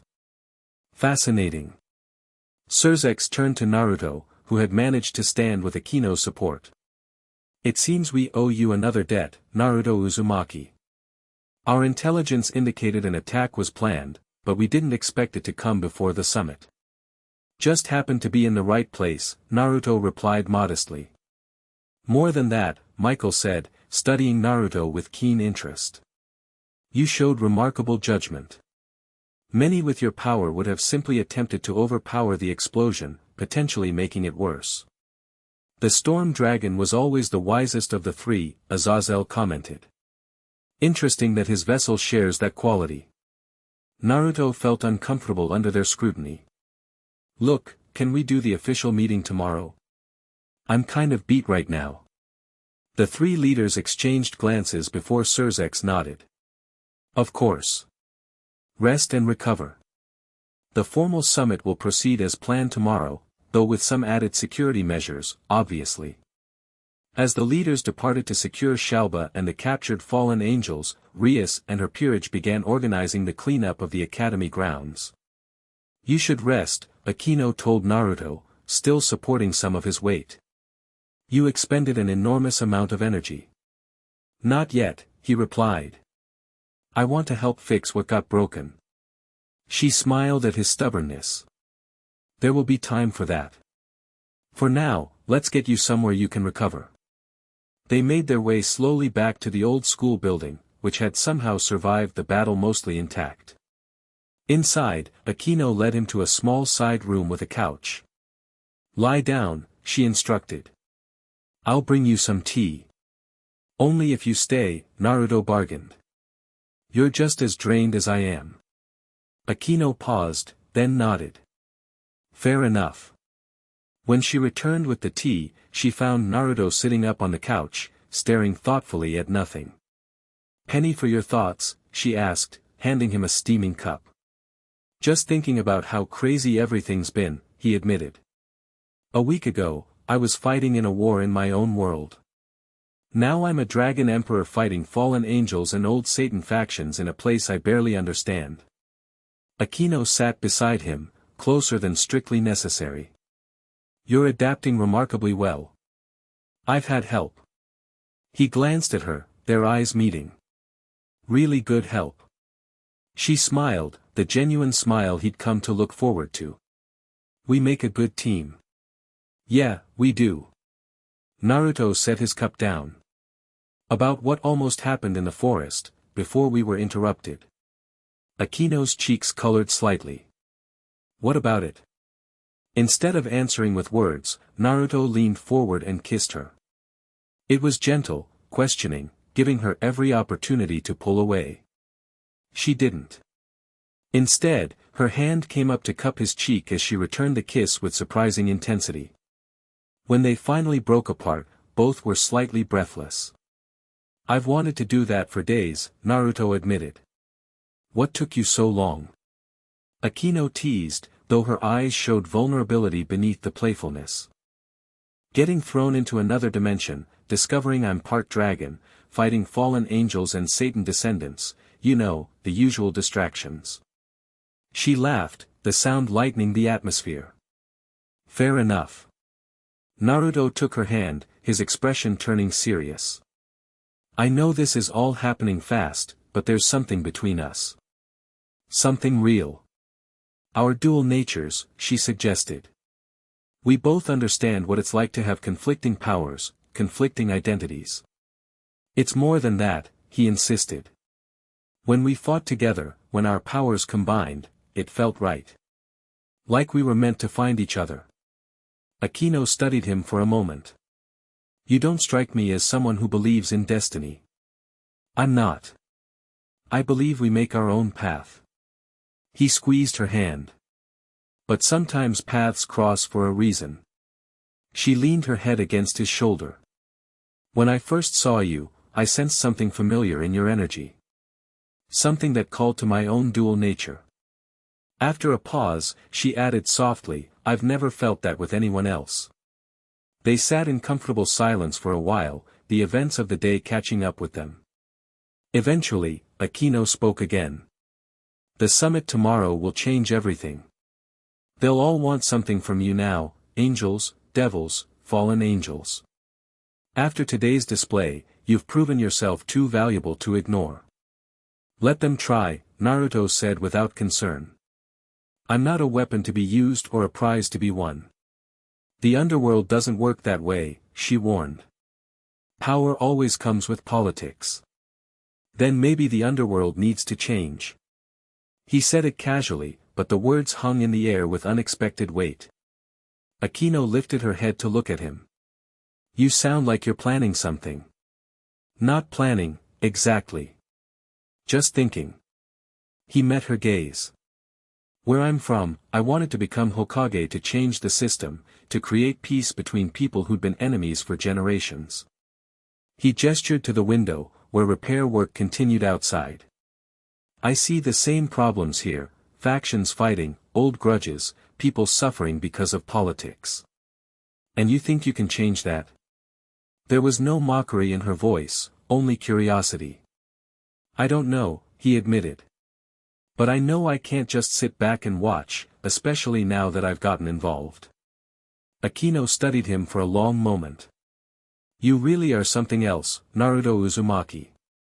She leaned in to kiss him again, briefly but with feeling. And I think I'm falling for you. He grinned. Good, because I'm definitely falling for you.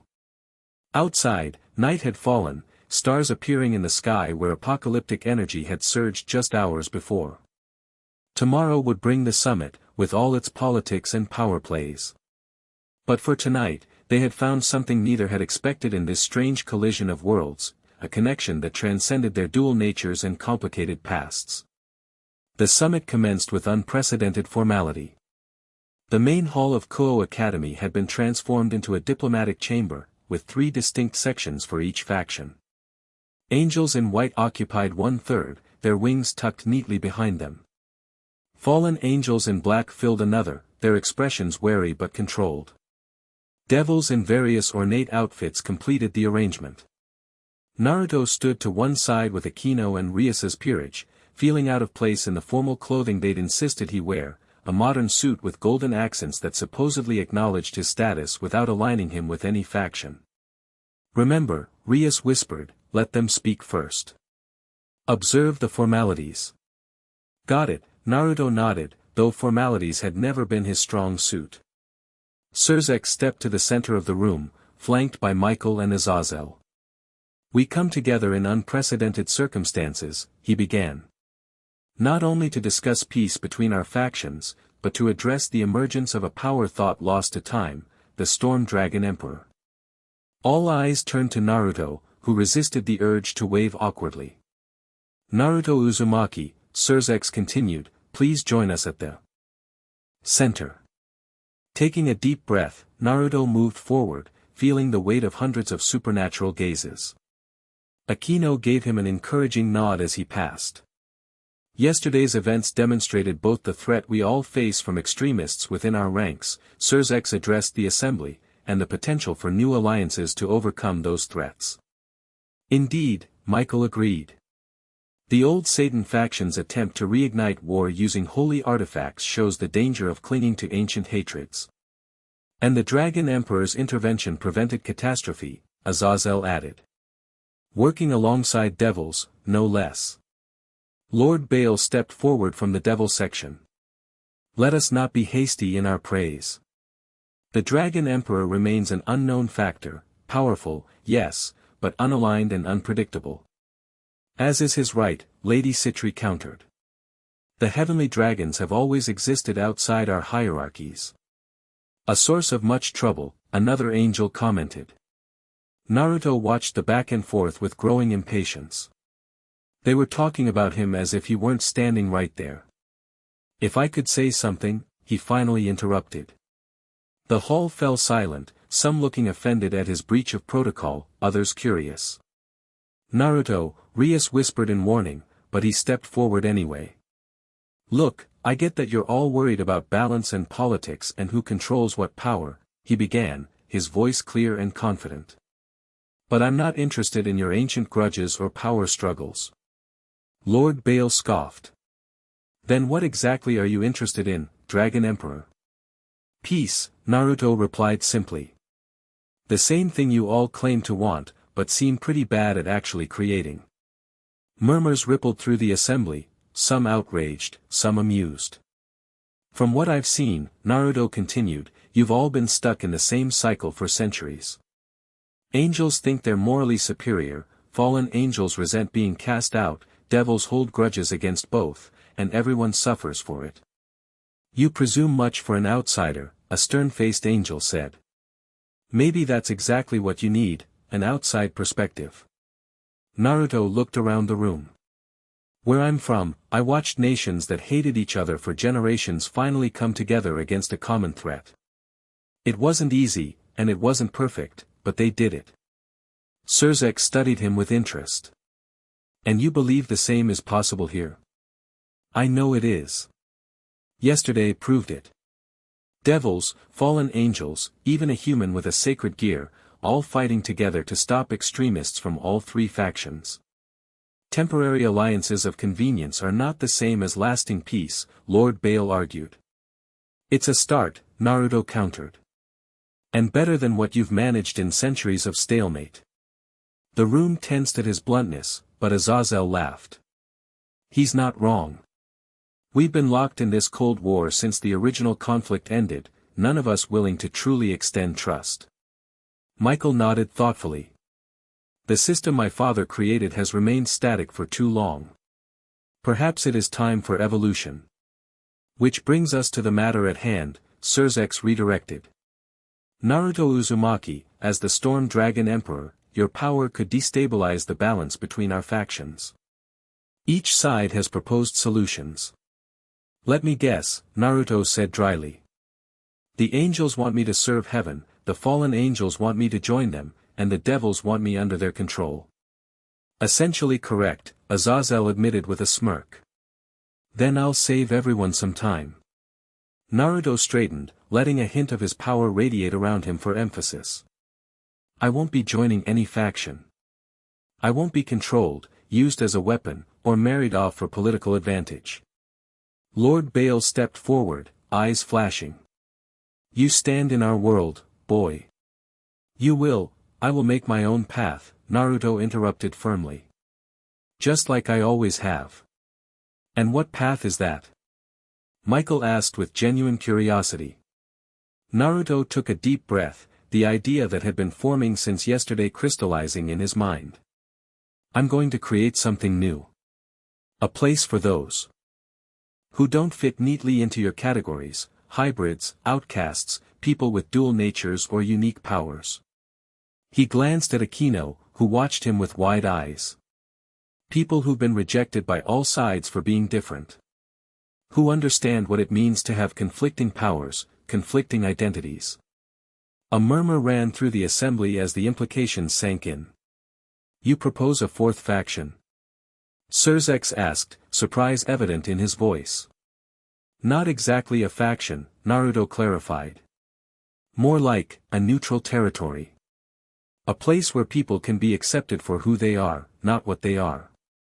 Where fallen angels and devils can live without hierarchy, where humans with sacred gears can learn without being recruited, where hybrids aren't forced to choose sides. Preposterous, Lord Bale declared. The underworld has clear territories, defined by, there are unclaimed regions, Lady Citri interrupted. The borderlands between devil territory and the fallen angel domain. No man's land since the war. The boundary wastes, Azazel mused. Fitting. You would need official recognition from all three factions, Michael pointed out. Protections, agreements. Then that's what I'm asking for today, Naruto replied. Official recognition of a neutral territory. A sanctuary for those who don't belong anywhere else. The leaders exchanged glances, clearly surprised by this unexpected proposal. This is unprecedented, Surzex said carefully. So is a human from another dimension merging with the Storm Dragon Emperor, Naruto countered. We're already in unprecedented territory. Azazel laughed again. He has you there, Surzex. Lord Bale was less amused. This is absurd. You cannot simply claim territory and establish a new power center on a whim. Why not? Naruto challenged.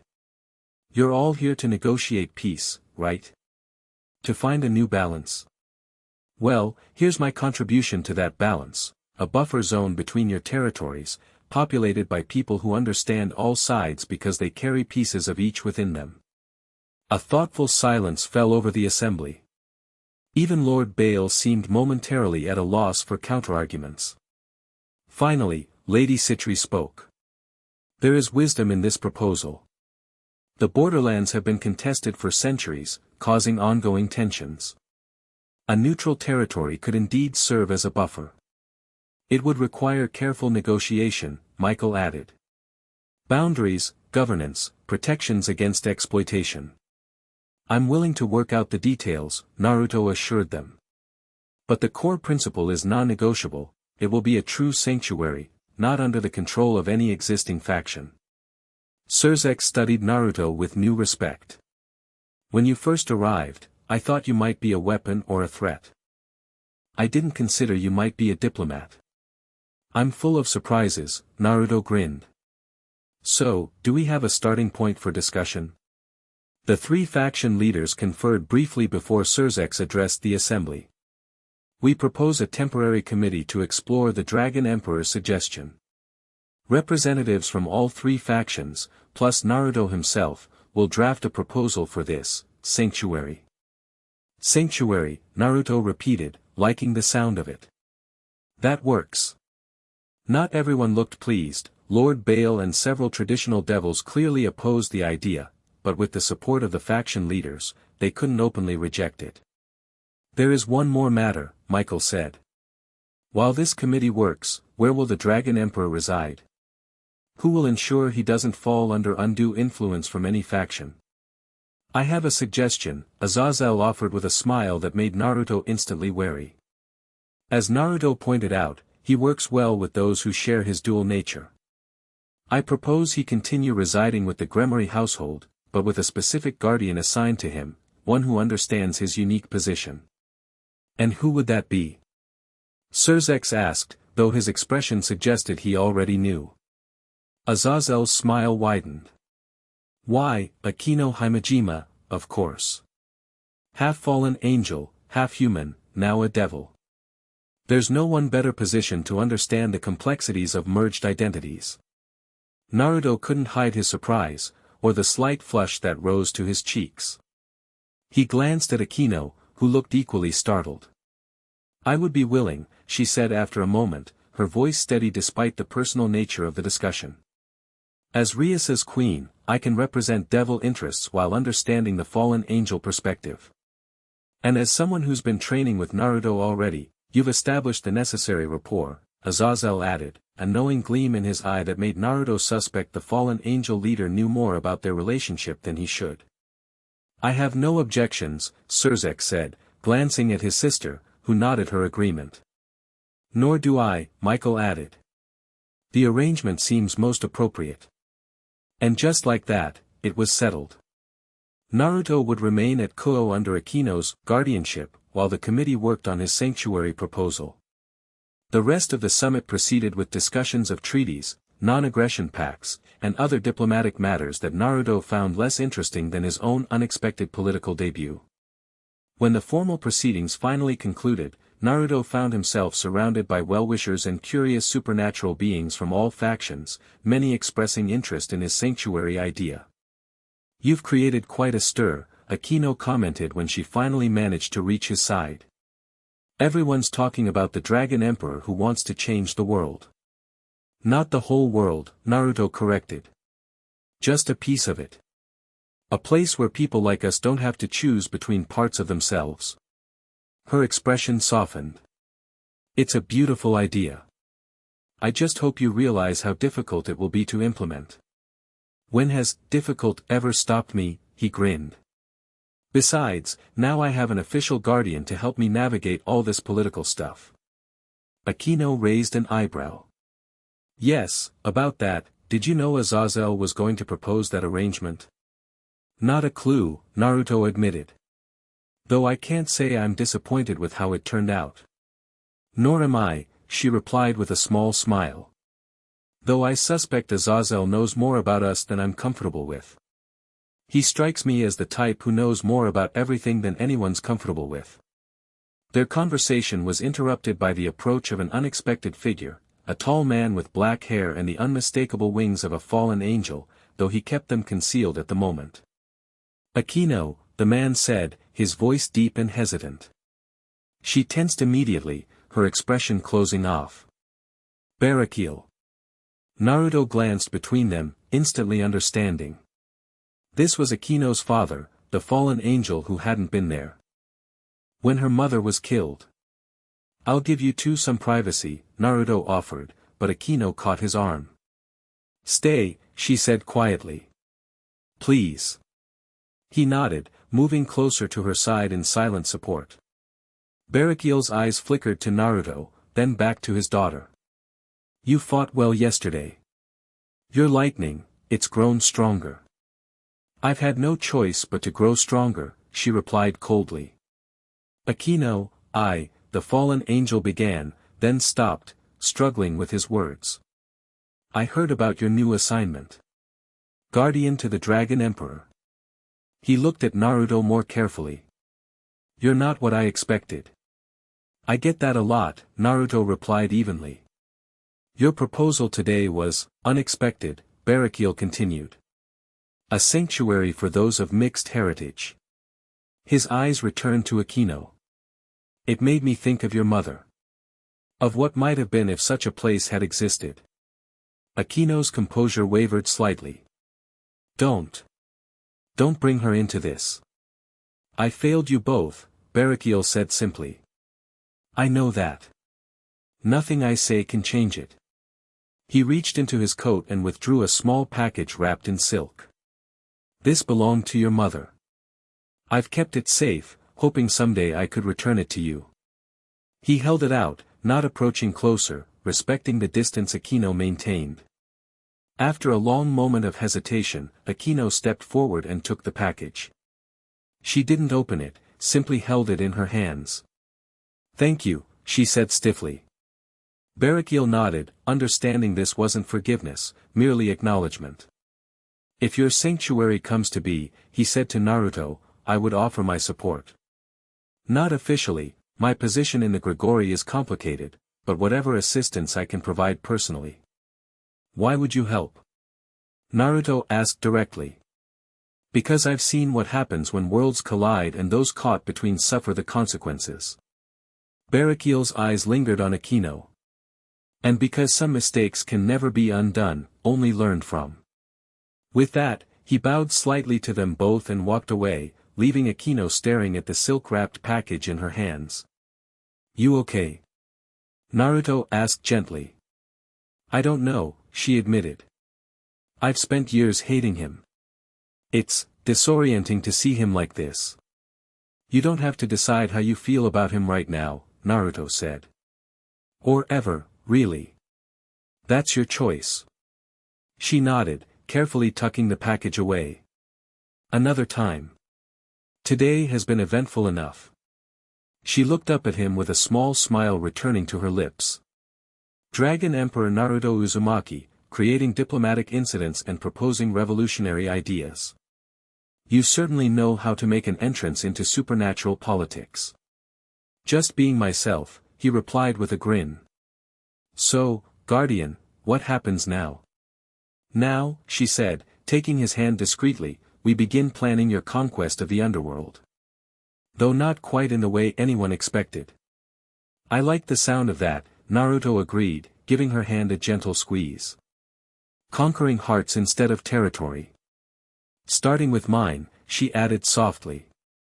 Around them, the three factions continued their formal interactions, unaware that the seeds of true change had already been planted, not in their careful treaties or political maneuvering, but in the vision of a sanctuary where differences were celebrated rather than divided, where hearts could be conquered not through power or fear, but through understanding and acceptance. The Fox Dragon Emperor had emerged not as a weapon of war, but as a catalyst for peace. And with Akeno by his side, the impossible suddenly seemed within reach. 6 months passed in a whirlwind of activity. The boundary wastes, once a desolate no-man's land between devil and fallen angel territories, had transformed remarkably under Naruto's guidance. Stone foundations and wooden frames had given way to proper structures. What began as a single outpost grew into a small settlement, then a thriving community as word spread of a place where lineage and faction didn't determine one's worth. Naruto stood on a hill overlooking what they now officially called Sanctuary. Golden light from the setting underworld sun casting everything in warm hues. The main lodge, a 2-story building of wood and stone that served as meeting hall, dining area, and strategic center, formed the heart of the settlement. Around it, smaller dwellings housed a growing population of supernatural refugees, outcasts, and volunteers. Admiring your handiwork? Akeno asked, approaching from behind to wrap her arms around his waist. Naruto leaned back into her embrace. Our handiwork. This wouldn't exist without you. She rested her chin on his shoulder. Charmer. But we both know this was your vision from the start. Vision is one thing. Making it happen is another. He turned in her arms to face her. The diplomatic negotiations, the construction plans, managing all the personalities, you've been amazing. We make a good team, she agreed, kissing him briefly. Their relationship had deepened over the months of working together. What began as mutual understanding had grown into genuine partnership, both personal and professional. As joint leaders of Sanctuary, they balanced each other perfectly, Naruto's charisma and idealism complemented by Akeno's practical diplomatic skills. How was the meeting with the Citri delegation? Naruto asked as they began walking back toward the settlement. Productive. Lady Citri remains our strongest ally among the Devil Elders. She's authorized additional resources for the eastern expansion. And Lord Bale? Akeno's expression darkened slightly. Still opposed to our very existence, but even he can't deny our success. 3 minor disputes between factions resolved through our mediation in just the past month. We're proving our value. That was always the plan, Naruto replied. Make ourselves too useful to shut down. They reached the main path leading into Sanctuary, nodding greetings to various residents. A young devil with distinctly angelic features, one of their first refugees, rushed up to them. Naruto-sama, Akeno-sama. The Gremory party has arrived. Ria-sama is waiting in the main hall. Thanks, Miko, Naruto smiled. And what did we say about the Sama thing? The girl blushed. Sorry, Naruto-san. Progress, he chuckled as she ran off. The main hall buzzed with activity when they entered. Ria stood near the large fireplace, engaged in conversation with Issei, who had grown considerably more confident in the past months. The rest of her peerage mingled with sanctuary residents, exchanging news and stories. Rias, Akeno called warmly, embracing her former king. Though Akeno technically remained part of Rias's peerage, a complex political arrangement that satisfied devil tradition, her primary loyalty now lay with Sanctuary and Naruto. Rias had graciously accepted this evolution in their relationship, recognizing the importance of what they were building. Akeno, Naruto, Rias greeted them. Sanctuary grows more impressive each time I visit. We're up to 73 permanent residents now, Naruto reported proudly. Plus another 24 rotating volunteers from all three factions. And the rumored attack? Rias asked more quietly.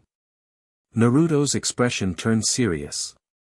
Intelligence suggests the old Satan faction is regrouping. They see us as a threat to the traditional order. More specifically, Akeno added, they see what we represent as threatening, the idea that the boundaries between factions can blur, that cooperation is possible. Rias nodded gravely. Surzex believes they may move against you soon. That's partly why I'm here, to warn you, and to offer support if needed. We appreciate it, Naruto said sincerely. But we've been preparing for this possibility. The old Satan faction isn't our only concern, Akeno noted. We've detected increased activity from the hero faction as well, humans with sacred gears who oppose all supernatural beings. A two-front threat, Rias mused. Yet you both seem remarkably calm. Naruto grinned. We've got some tricks up our sleeves. Plus, we're not exactly defenseless here. As if to emphasize his point, a patrol of mixed defenders returned from their rounds, fallen angels flying alongside devils, with a young Tengu scout leading them. All wore the same simple uniform with Sanctuary's emblem, a fox and dragon intertwined to form a protective circle. I see that, Rias smiled. Your little sanctuary has grown teeth. Just enough to make attacking us costly, Akeno clarified. Our primary focus remains peaceful resolution and protection. Their conversation was interrupted by the arrival of a messenger, a young fallen angel who landed in the doorway, wings fluttering with urgency. Naruto-san, we've detected unusual activity at the southern border. Multiple energy signatures approaching rapidly. Naruto and Akeno exchanged glances. Sooner than expected, Akeno noted. Maybe just a coincidence, Naruto replied, though his tone suggested he didn't believe that. Rias straightened. My peerage stands ready to assist. Thank you, Naruto said, but we should handle this ourselves initially. If it is the old Satan faction, meeting them with devil reinforcements could play into their propaganda that we're just a Gremory puppet project. He's right, Akeno agreed. But please stay alert as our backup. Naruto closed his eyes briefly, connecting with Reiju and Kurama. In the months since forming Sanctuary, their merged consciousness had strengthened further, operating in perfect harmony. What do you sense? He asked internally. Devil energy, but older, more primal than modern devils, Reiju answered. Consistent with old Satan power signatures. At least 20 strong ones, Kurama added. Plus lesser forces. They're trying to conceal their approach, but doing a poor job of it. Definitely old Satan faction, Naruto confirmed, opening his eyes. About 24 high-level combatants, plus support troops. I'll alert our defense teams, Akeno said, already moving toward the communications circle in the corner of the hall. I'm going to meet them before they reach the settlement, Naruto decided. Maybe we can resolve this without fighting. Akeno gave him a skeptical look over her shoulder. Be realistic, Naruto. They're not coming to negotiate. Probably not, he admitted with a grin. But I should at least give them the chance to be reasonable before I kick their asses. She rolled her eyes fondly. Just don't get overconfident. I'll join you with our response team in 5 minutes. Naruto nodded and headed outside, golden energy already swirling around him as he leapt into the air. His control had improved dramatically over the months, allowing him to form energy wings that carried him effortlessly across the underworld sky. He spotted the approaching force exactly where his senses had indicated, moving through a ravine that offered cover from casual observation but was blindingly obvious to anyone with enhanced perception. At their head marched a familiar figure, Shalba Beelzebub, apparently recovered from their last encounter. Naruto landed on a rocky outcropping directly in their path, golden energy crackling around him but not yet forming his full combat cloak. Little far from home, aren't you? He called out casually. The old Satan forces halted, many reaching for weapons or preparing magic circles. Shalba stepped forward, his expression a mixture of hatred and false confidence. Dragon Emperor. How considerate of you to save us the trouble of hunting you down. I'm all about being helpful, Naruto replied. So helpful, in fact, that I'm giving you one chance to turn around and leave peacefully. Laughter rippled through the old Satan ranks. Your sanctuary is an abomination, Shalba spat. A mockery of the natural order. Devils are meant to rule, not mingle with lesser beings. Yeah, I've heard that speech before, Naruto sighed. Usually from guys who end up eating dirt shortly afterward. Your arrogance is astounding, Shalba sneered. You may have caught us by surprise before, but we've prepared specifically for you this time. He gestured, and several of his followers stepped forward, revealing weapons that pulsed with anti-dragon energy. Dragon-slaying weapons from our ancient armories. Specifically designed to counter beings like you. Impressive, Naruto acknowledged. But there's a small problem with your plan. And what would that be? Naruto smiled. I'm not just a dragon. Golden energy exploded around him, forming his full fox dragon cloak, 9 tails whipping behind him as draconic wings spread wide. But unlike their previous encounter, this manifestation was more controlled, more refined. The fox and dragon aspects were perfectly balanced, neither dominating the other. I've had 6 months to master this power, Naruto explained as the old Satan forces took involuntary steps backward. 6 months of training, fighting, building. 6 months becoming exactly what you fear most, proof that your natural order is just a comfortable lie you tell yourselves. Shalba's confidence visibly wavered, but he quickly rallied. Kill him, he commanded, and his forces surged forward. Dragon-slaying weapons led the charge, their ancient magic designed to pierce draconic defenses. Naruto didn't dodge, instead, he shifted the balance of his energy, emphasizing Kurama's fox chakra over Reiju's dragon power. The weapon struck his chakra cloak and slid off, unable to find purchase against an energy they weren't designed to counter. Like I said, Naruto called out, not just a dragon. He moved with blinding speed, appearing in the midst of the attackers. One tail swept 3 devils off their feet while another blocked a magic blast aimed at his back. His movements were fluid and precise, not the raw power he'd displayed in earlier battles, but the refined technique of someone who had spent months honing his abilities. Is this all you've got? He taunted, dancing between attacks. I was expecting something more challenging. Shalba snarled and thrust his hands forward, dark energy coalescing into a sphere of destruction magic. Die, abomination. The blast shot toward Naruto with tremendous speed, but before it reached him, a barrier of purple lightning intercepted it, neutralizing the attack in a spectacular flash. Akeno descended from above, wings extended and lightning crackling around her form. Behind her came Sanctuary's defense team, a mix of fallen angels, devils, and other supernatural beings, all wearing the fox dragon emblem. Starting without me?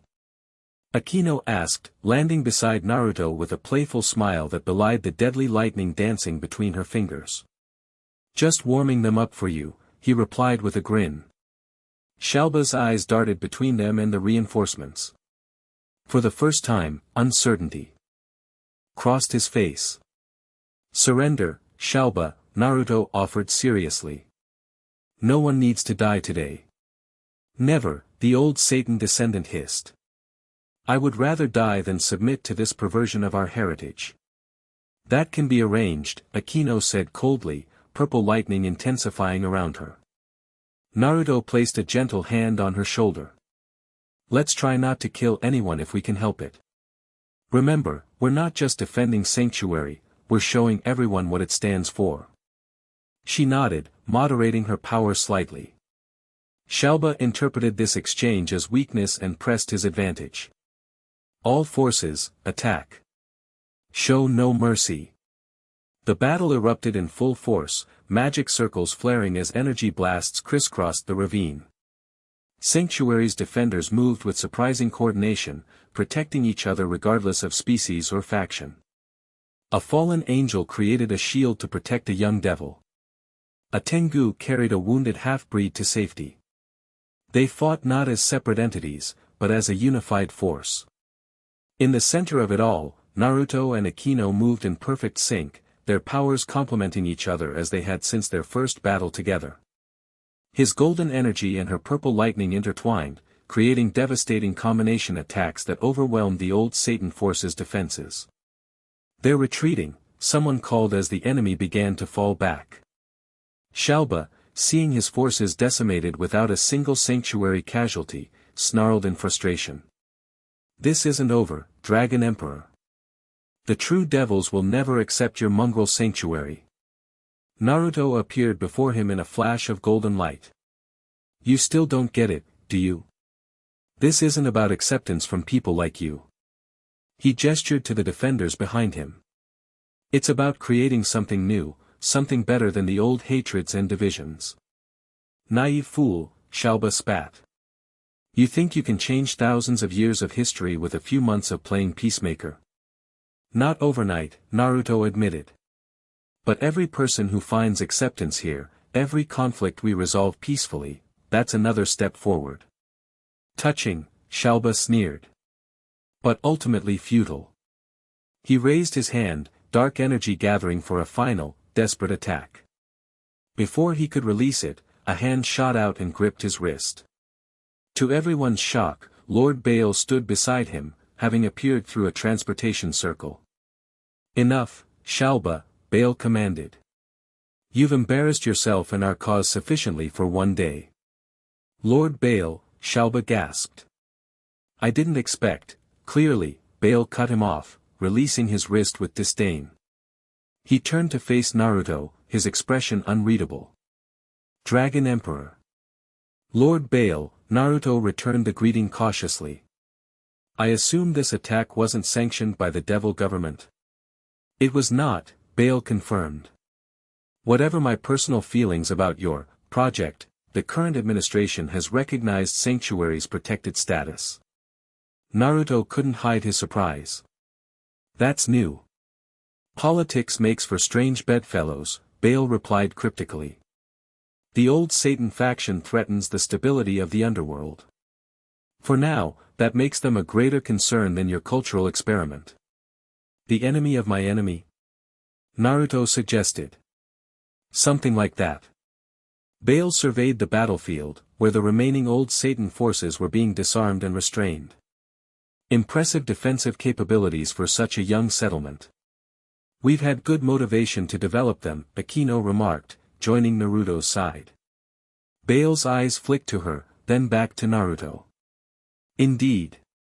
The prisoners will be transferred to Lucifer for trial under current underworld law. No objections here, Naruto agreed. As long as they receive fair treatment. They will face justice, not vengeance, Baal stated. Despite what you may think of me, Dragon Emperor, I respect the rule of law. With that, he created a transportation circle that enveloped the remaining old Satan forces, including a fuming Shalba. Before departing, Bale fixed Naruto with one last penetrating look. Your methods are unorthodox, your ideas radical. But results are difficult to argue with. Sanctuary has potential. Coming from him, this reluctant acknowledgement spoke volumes. After they vanished, Naruto turned to Akeno with raised eyebrows. Did Lord I Hate Everything New just give us a compliment? I believe he did, she replied, equally stunned. The apocalypse must be imminent. They surveyed their defenders, checking for injuries and offering praise for their coordinated response. The attack had been repelled with minimal damage and no serious casualties on their side, a testament to their preparation and training. As they walked back towards Sanctuary, Naruto sensed a familiar presence approaching. Looks like we have another visitor, he commented. Akeno followed his gaze skyward, where a figure with 12 black wings descended slowly toward them. Barakiel. Her voice held less hostility than it once had, though their relationship remained complicated. Over the months, she had reluctantly allowed her father to visit Sanctuary occasionally, gradually working through their painful history. Barakiel landed before them, his expression grave. I came as soon as I heard about the attack. Are you both unharmed? We're fine, Akeno assured him. The old Satan faction was less prepared than they thought. And Lord Bale's appearance? Barakiel asked, clearly surprised by that development.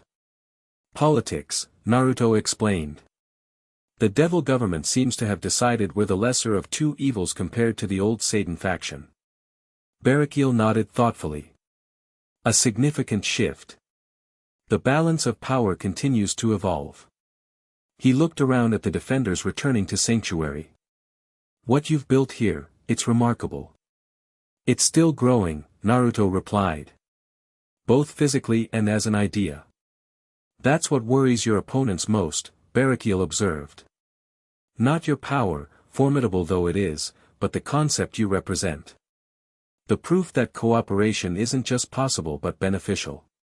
Did you come just to check on us? Akeno asked, her tone suggesting she suspected an ulterior motive. Barakiel hesitated before answering. Partially. But also to warn you.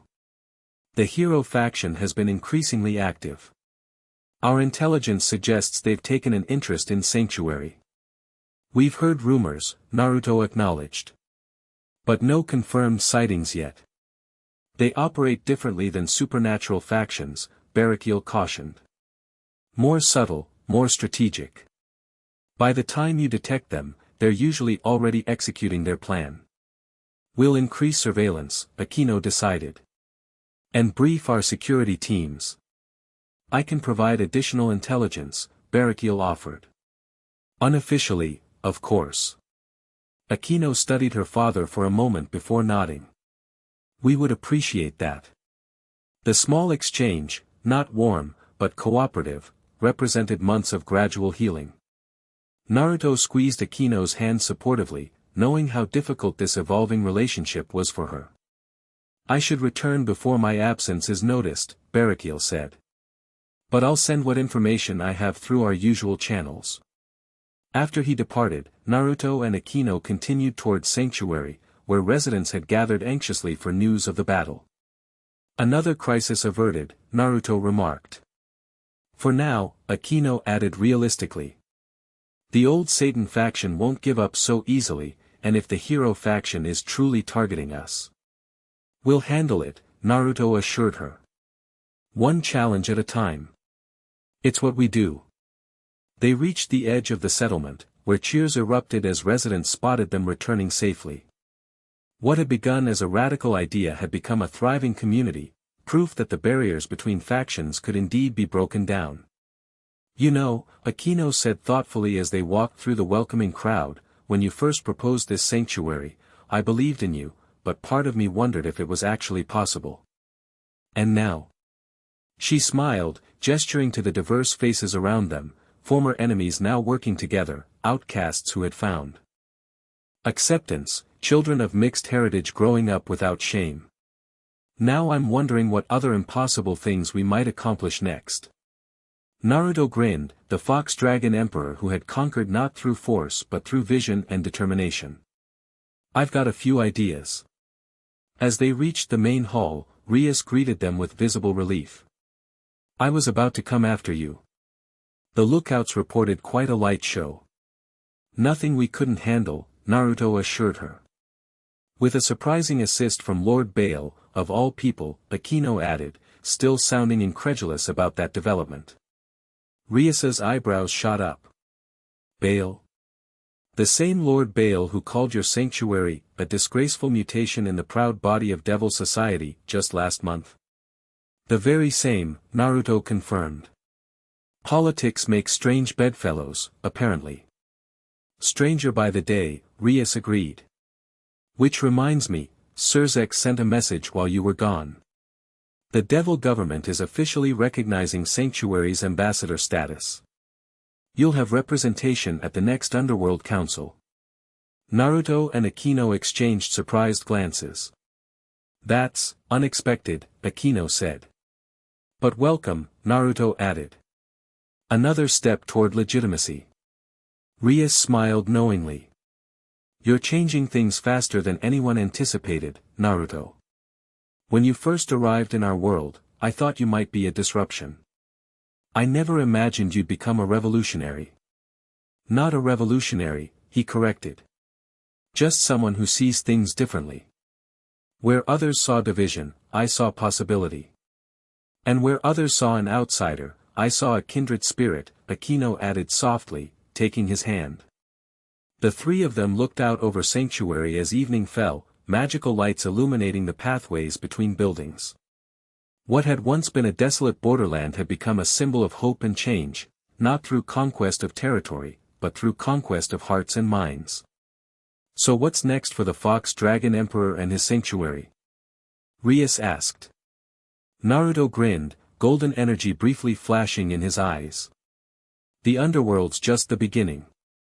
There's a whole world above with its own divisions and conflicts. Places where people don't fit neatly into categories, where they need what we're building here. One impossible thing at a time, Akeno reminded him with a smile. Right, he agreed, pulling her closer. But first, I think we've earned a moment to celebrate today's victory. As night settled over Sanctuary, its residents gathered in the main hall for a celebration that would have been unimaginable just months ago. Fallen angels dancing with devils, half-breeds and outcasts sharing stories and laughter without fear of judgment. At the center of it all stood Naruto and Akeno, the unlikely pair whose connection had sparked something revolutionary. The Fox Dragon Emperor had indeed conquered the underworld, not through force or fear, but through the most powerful magic of all, the ability to see beyond boundaries, to find connection where others saw only division, and to create something new where nothing had existed before. It wasn't the conquest anyone had expected when the Storm Dragon Emperor first awakened. It was something far more profound, and far more lasting. Chapter 3, Conquering Hearts, Incoming. Naruto dove sideways as a spear of light ripped through the air where he'd been standing. The weapon, unmistakably a sacred gear, embedded itself in the ground, crackling with divine energy. He rolled to his feet and spotted the attacker, a young man with dark hair and calculating eyes perched atop a nearby building. Chow Chow, Naruto muttered, recognizing the leader of the hero faction from intelligence briefings. The man smiled, extending his hand to recall the true Longinus, the most powerful sacred gear, the very spear said to have pierced the side of Christ. Dragon Emperor. Finally we meet. Naruto gathered golden energy into his palm, forming a compressed Rasengan. Gotta say, attacking me in broad daylight while I'm touring our new medical facility isn't the smartest move. Who said I was attacking you? Chow Chow replied calmly. A scream tore through the air from the far side of Sanctuary. Naruto's head whipped toward the sound, momentarily distracted. When he looked back, Chow Chow had vanished. Distraction tactic, Kurama growled. The real attack is elsewhere, Reiju confirmed. Naruto cursed and sprinted toward the scream, golden energy propelling him forward with supernatural speed. As he rounded the corner of Sanctuary's main thoroughfare, chaos greeted him. A dozen hero faction members engaged with Sanctuary's defenders.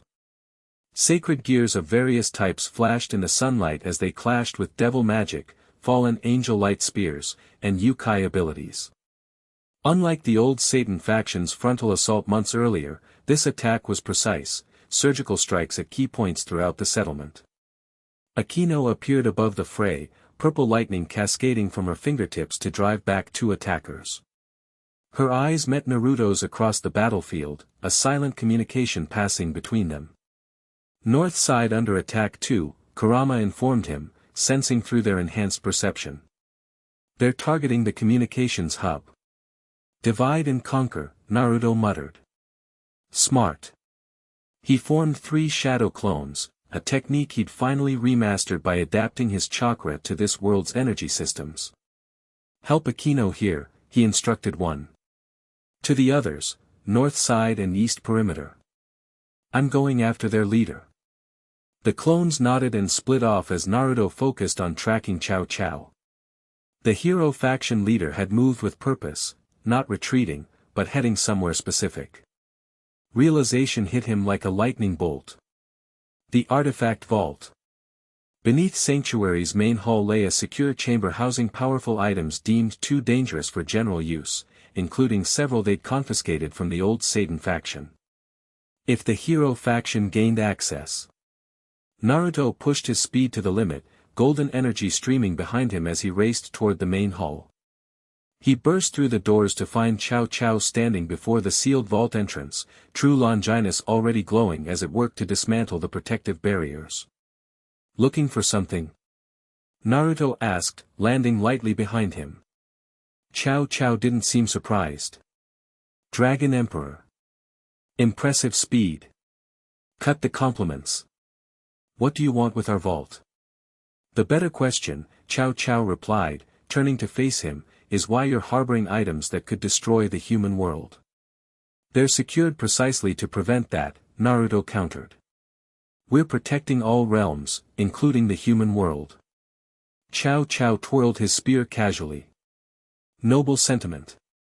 But supernatural beings cannot be trusted with such power, especially dragons. Your kind has a history of destruction. Says the guy currently attacking a peaceful settlement. Naruto circled slowly, golden energy crackling around his body. You claim to protect humanity, but all I see is another power-hungry faction leader. Something flashed in Cao Cao's eyes, anger. Respect? It vanished too quickly to tell. You misunderstand our purpose, Dragon Emperor. The hero faction exists because throughout history, humans have been pawns in supernatural games. We seek to level the playing field. By stealing weapons of mass destruction. Great plan. By ensuring such weapons cannot be used against humanity, Cao Cao corrected. He leveled the spear at Naruto. One last chance to open the vault peacefully. There are items inside that rightfully belong to humanity. Naruto's response was to form his fox dragon cloak, 9 tails swirling behind him. Not happening. Cao Cao sighed. So be it. He moved with blinding speed, the true Longinus thrusting forward with perfect precision. Naruto dodged, the spear grazing his shoulder, even that slight contact sent burning pain through his body. Careful, Kit, Reiju warned. That weapon killed God himself. No pressure or anything, Naruto thought back sarcastically. He countered with a dragon Rasengan, forcing Cao Cao to leap backward. The attack missed but destroyed a section of floor where the hero faction leader had stood. Impressive control, Cao Cao commented. But fundamentally flawed. Before Naruto could question this, Cao Cao thrust the spear toward the ground. Balance breaker, Polar Night Longinus Chakravartin. Reality seemed to warp as 7 orbs materialized around him, each pulsing with different energy. Naruto felt his fox dragon cloak flicker as one orb seemed to drain his power. Like it? Cao Cao asked, noting his reaction. Incinerate Anthem, it specifically counters draconic energy. Naruto gritted his teeth, shifting the balance of his merged power to emphasize Kurama's Fox chakra. The drain lessened but didn't stop completely. "You've done your homework," Naruto acknowledged. "The hero faction has studied all potential threats extensively," Cao Cao replied. "Including your unique dual nature." Another orb glowed brighter, and suddenly Naruto found himself slowing down, his movements becoming sluggish as if time itself had thickened around him. "He's manipulating our perception," Kurama realized. Cao Cao didn't waste the advantage, driving forward with the true Longinus. Naruto managed to twist away from a fatal blow, but the spear penetrated his right shoulder, sending white-hot agony through his body. "Gah!" Naruto cried out, stumbling backward as blood soaked his torn shirt. "The true Longinus negates supernatural healing," Cao Cao explained calmly. "That wound won't close easily, Dragon Emperor." Naruto pressed his hand to the injury, golden energy trying unsuccessfully to knit the flesh. His opponent was right, the wound remained open, blood flowing freely. "Is this the part where you monologue about your master plan?"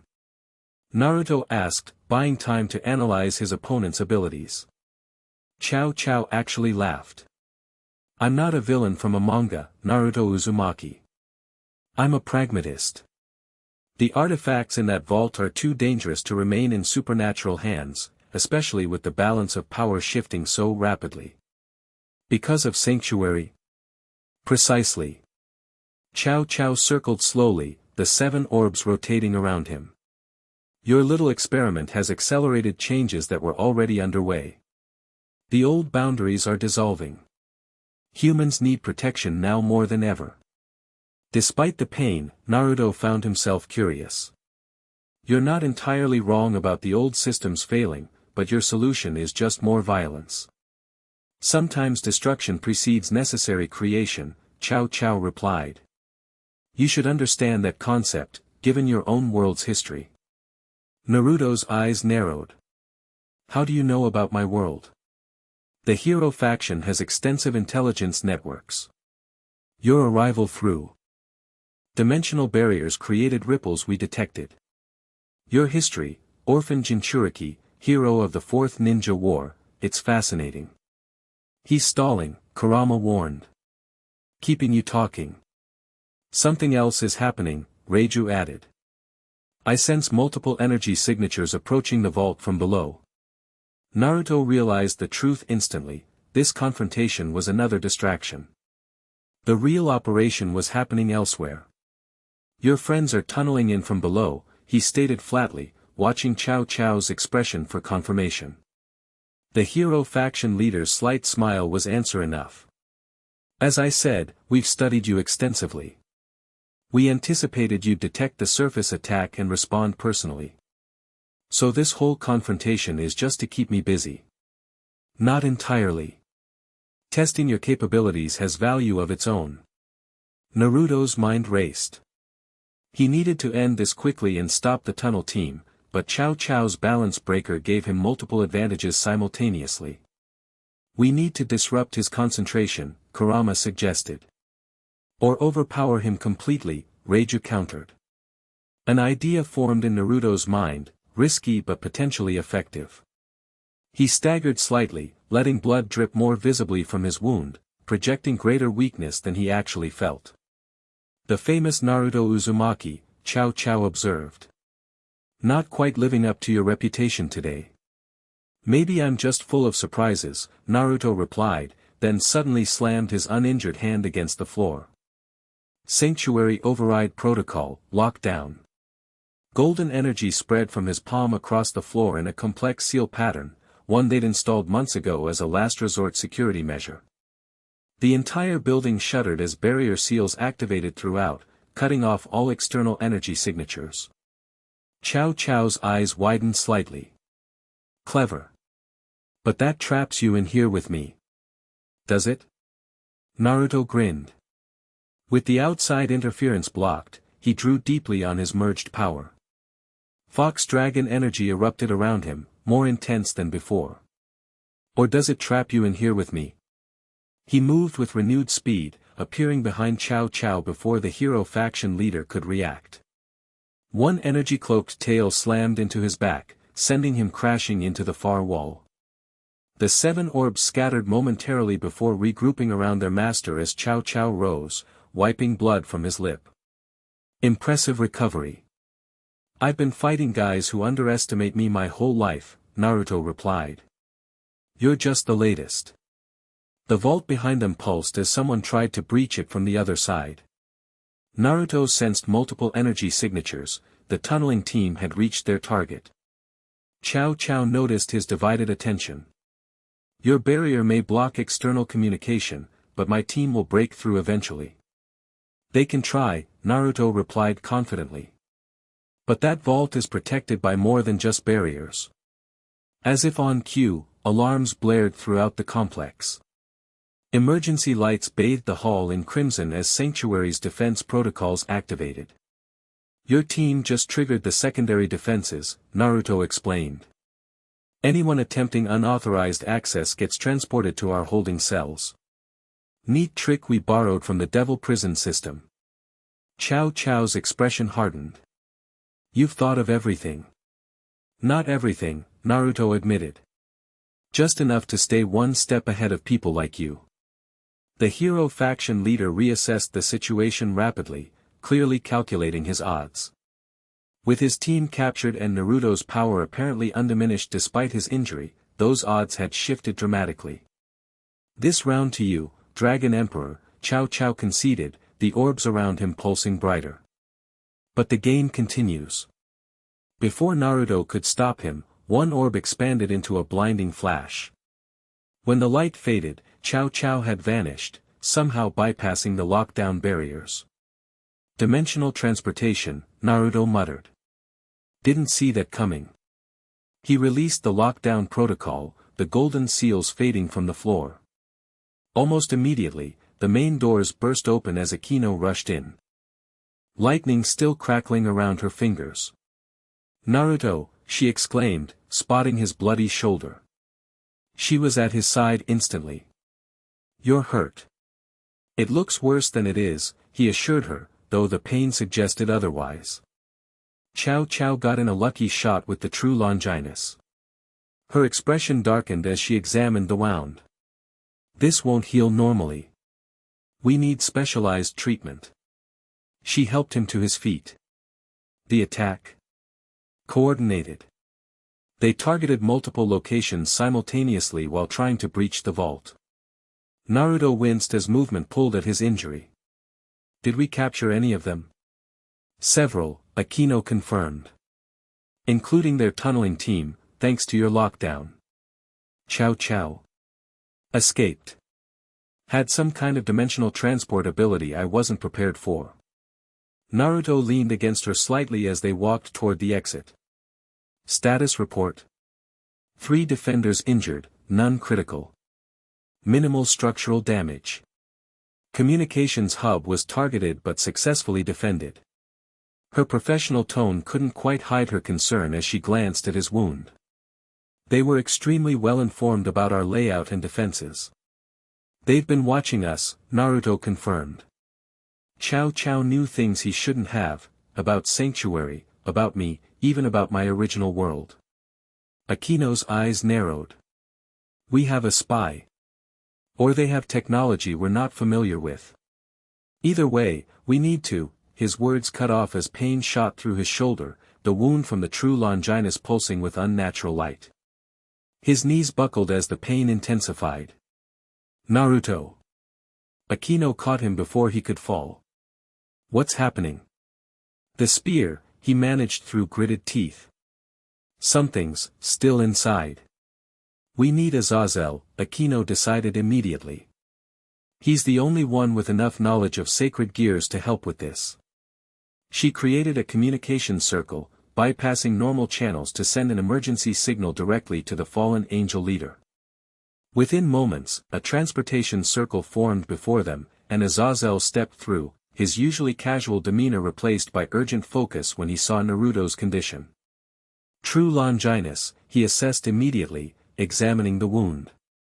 He left a fragment inside you, a sliver of the spear's power designed to spread through your system. Can you remove it? Akeno asked, worry evident in her voice.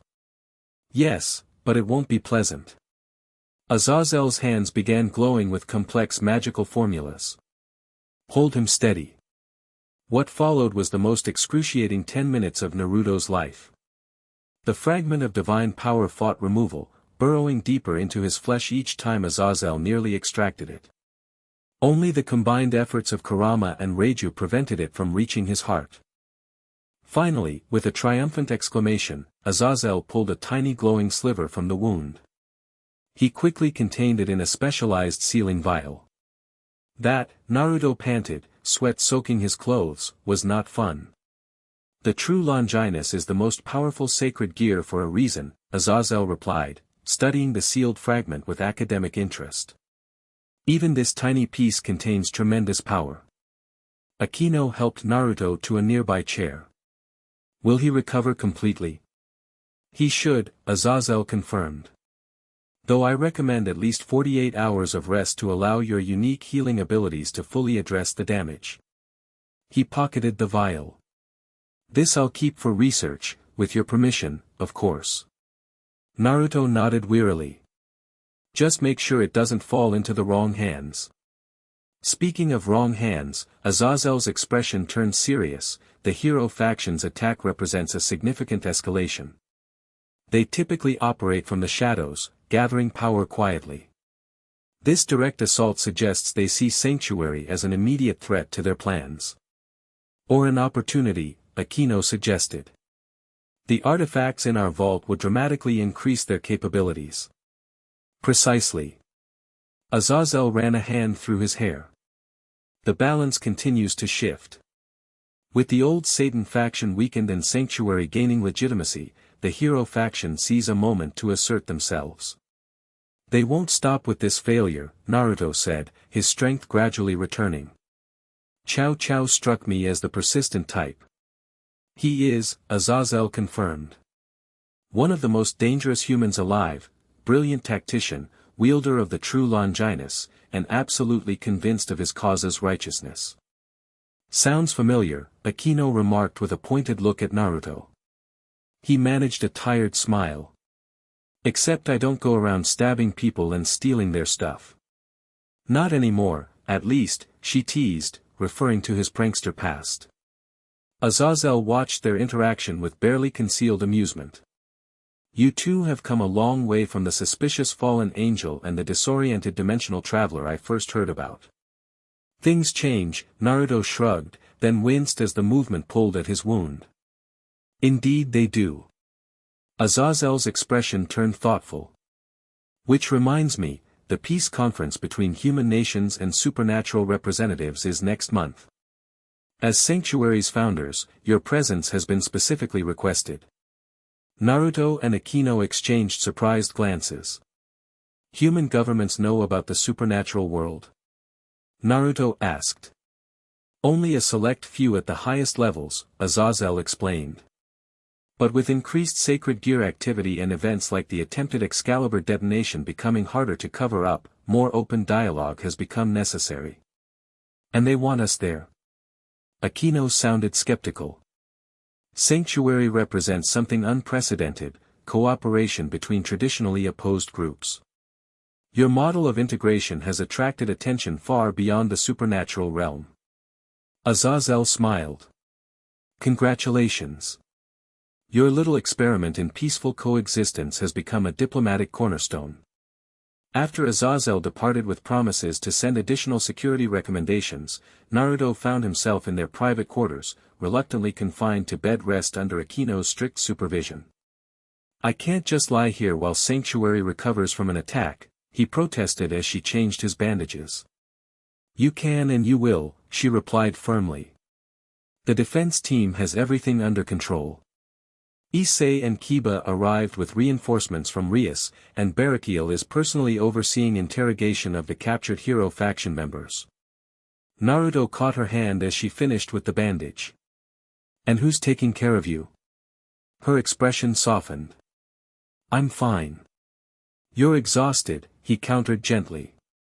You've been coordinating everything since the attack while worrying about me. Akeno sighed, finally sitting on the edge of the bed. Someone has to keep things running. And you do it amazingly well. He tugged her closer. But even the queen needs rest. Sometimes. She allowed herself to lean against him, careful of his injury. I was scared today, she admitted quietly. When I saw you bleeding, when Azazel said that fragment was moving toward your heart. Hey, Naruto tilted her chin up to meet his eyes. I'm not that easy to get rid of. Between Kurama, Reiju, and your scary nursing skills, I'll be good as new in no time. That earned a small smile. My nursing skills are not scary. Tell that to the defender who came in with a status report and found himself getting lectured about proper bandage disposal. She laughed, the sound lifting some of the tension from her shoulders. He was putting used bandages in the regular trash instead of the medical waste container. Absolutely unforgivable, Naruto agreed solemnly. Their moment of levity was interrupted by a soft knock at the door. Akeno composed herself before calling, "Enter." One of their communications specialists, a young half-devil named Taki, stepped in nervously. Sorry to disturb you, but there's a transmission request you need to see. She handed Akeno a sealed message scroll. It's from Chow Chow. Naruto immediately sat straighter, ignoring the pain in his shoulder. How did he get our secure channel? Unknown, sir. It bypassed our normal protocols. Akeno opened the scroll, her expression darkening as she read. He's requesting a meeting. Just you, alone, at neutral territory. Obviously a trap, Naruto said. Obviously, she agreed. But there's more. He claims to have information about your arrival in this dimension, how it happened, and potentially, how to reverse it. The room fell silent as the implications sank in. Could he be telling the truth? Taki asked hesitantly. It's possible, Naruto admitted. The hero faction seems to have intelligence sources we don't. And Chow Chow knew details about my world he shouldn't have known. Akeno's hands tightened on the scroll. It could still be a trap. A way to lure you out alone. Almost certainly, Naruto agreed. But if there's even a chance. Their eyes met, an unspoken conversation passing between them. The possibility of returning to his original dimension, something they'd barely discussed in months of building sanctuary together. Thank you, Taki, Akeno said, her voice carefully neutral. Please inform the communications team to maintain surveillance for any further contact attempts. After the young half-devil departed, heavy silence filled the room. You want to go, Akeno finally said. It wasn't a question. I want to know what he knows, Naruto clarified. That's different. Is it? Her voice remained carefully controlled. If he truly has information about sending you back, then I'll have information, Naruto interrupted gently. Information doesn't equal decisions, Akeno. She finally looked at him directly. Would you go back? If you could. The question they'd both avoided for months hung between them. Naruto took her hand. 6 months ago, I might have answered differently. But now. He gestured around them, at their shared quarters, at the life they'd built together. Sanctuary isn't just a project to me anymore. It's home. Your home. Relief visibly washed over her features. I've been afraid to ask. Afraid of putting you in a position where you'd have to choose. No choice necessary, he assured her. Even if a way back exists, my life is here now. With you, with everything we've built together. She leaned forward to kiss him softly. Then we'll meet Chow Chow together. Because if he thinks he can separate us with vague promises, he doesn't understand what we've become. The neutral meeting location Chow Chow selected was a small island in the human world, uninhabited except for an ancient Shinto shrine perched atop its central hill. Sacred ground, neutral territory for all supernatural factions due to ancient pacts. Naruto and Akeno arrived precisely at the designated time, materializing from a transportation circle at the base of the shrine steps. His shoulder had mostly healed thanks to his accelerated recovery abilities, though a dull ache remained where the true Longinus had pierced him. "Remember the plan," Akeno said quietly as they ascended the stone stairway. "No matter what he offers, we leave together." As if there was any other option, Naruto replied with a reassuring smile. The shrine itself was simple but beautiful, weathered wood and stone that had stood for centuries. Chow Chow waited for them inside, seated calmly on a tatami mat with the true Longinus laid before him. "Dragon Emperor," he greeted, eyes shifting to Akeno. "I requested you come alone." "Yeah, well, I requested you not stab me with your fancy spear, but here we are," Naruto replied, remaining standing. "Akeno stays. That's non-negotiable." Chow Chow studied them for a moment before nodding. "As you wish. It changes nothing." "You claim to have information about my arrival in this dimension," Naruto said, getting straight to the point. "Direct as always." Chow Chow gestured for them to sit. When they remained standing, he continued regardless. "Yes. The hero faction has been monitoring dimensional anomalies for years. Your arrival created quite the disturbance, energy signatures unlike anything we'd recorded before." "And?" Naruto prompted. "And we've identified the cause." Chow Chow reached into his jacket and withdrew a small stone tablet covered in ancient symbols. "This artifact was activated approximately 6 minutes before you appeared in Kuo Town." Akeno's eyes narrowed. "The dimensional keystone. It was stolen from Devil Archives 2 years ago." "Borrowed," Chow Chow corrected. "For research purposes." "What does it do?" Naruto asked. "It punches holes between realities," Chow Chow explained. "Created during the Great War as a potential weapon, a way to banish enemies to other dimensions. But its effects proved unpredictable." Naruto and Akeno exchanged glances. This aligned with what little they'd theorized about his unexpected arrival. "So you activated it, and I got pulled through?" Naruto asked skeptically. "Not exactly," Chow Chow said. "We were conducting controlled experiments, creating momentary tears that would self-seal. But one of our tests coincided with an enormous energy surge from your dimension, the final battle with Kaguya," Naruto realized. "When we sealed her away." "Precisely. 2 immensely powerful dimensional manipulations occurring simultaneously created a chain reaction. You were caught in the convergence point and pulled through." It made sense. The timing matched his last memories before awakening in this world. "And you believe this stone can send me back?" Naruto asked, though he already knew his decision. "Theoretically, yes." Chow Chow set the tablet on the floor between them. "With proper calibration and sufficient power, we could reopen the specific pathway you traveled." "Why would you offer this?"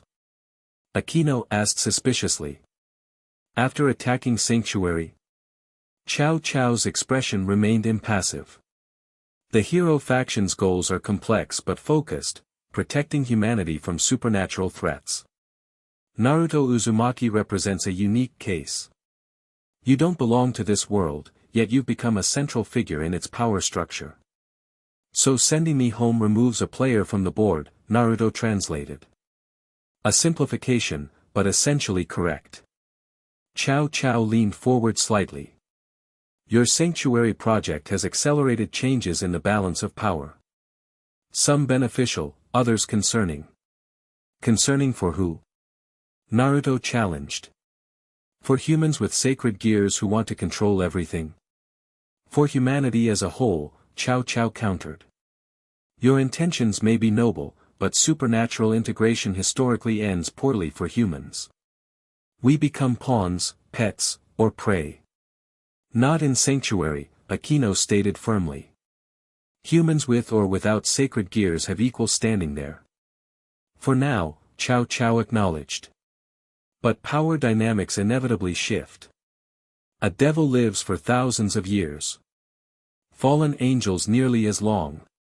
What happens to your equal standing in a century or two, when the founders are gone but the supernatural citizens remain? The question struck unexpectedly close to concerns they discussed privately. Sanctuary's long-term sustainability beyond their leadership was an ongoing consideration. "We're building institutions, not just a temporary refuge," Naruto responded. "Systems that will outlast us." "Noble," Cao Cao said again. "Perhaps even achievable. But the hero faction prefers more definitive protections for humanity." He gestured to the stone tablet. "Hence this offer. Return to your world, Dragon Emperor. Leave this dimension to find its own balance." Naruto studied the artifact thoughtfully before meeting Cao Cao's gaze. "And if I refuse? Then conflict between us becomes inevitable." Cao Cao's voice contained no threat, merely stated fact.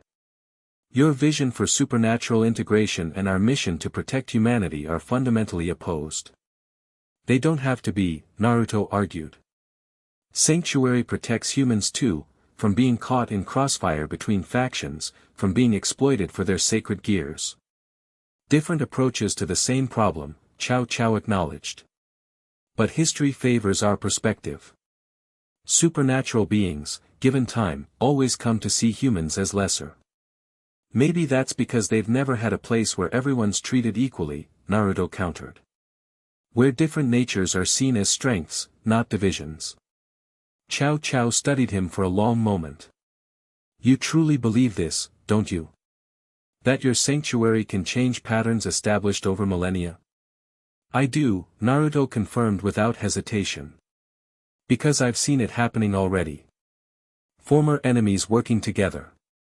Children of mixed heritage growing up without shame. Humans with sacred gears finding training without being weaponized." Something shifted in Cao Cao's expression, not quite conviction, but perhaps the shadow of doubt. "And the dimensional return?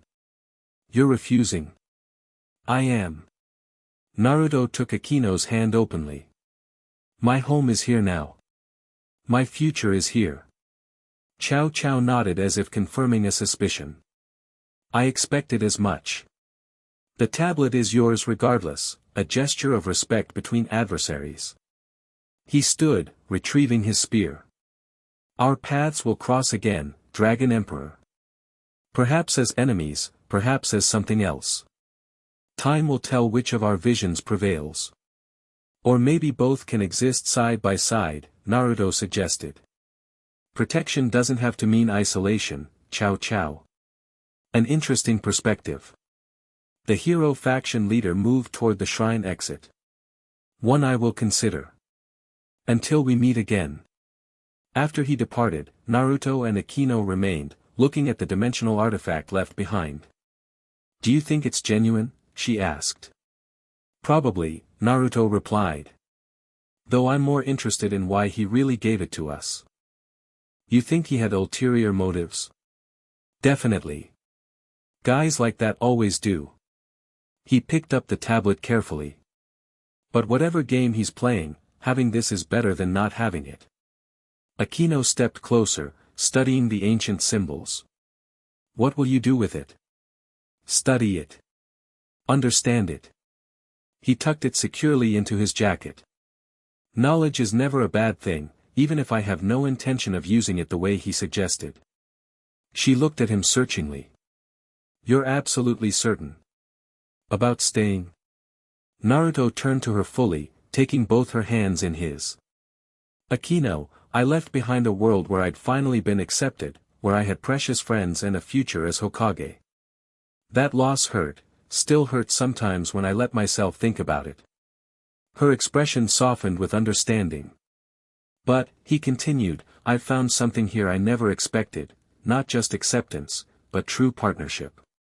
Someone who understands parts of me no one in my world ever could. What we've built together means more to me than going back to what was." Tears glistened in her violet eyes.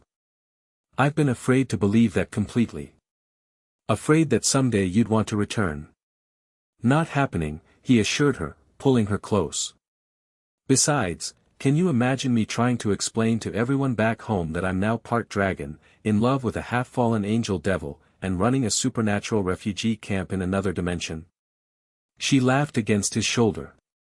Sakura would punch you through a wall for making up such ridiculous stories.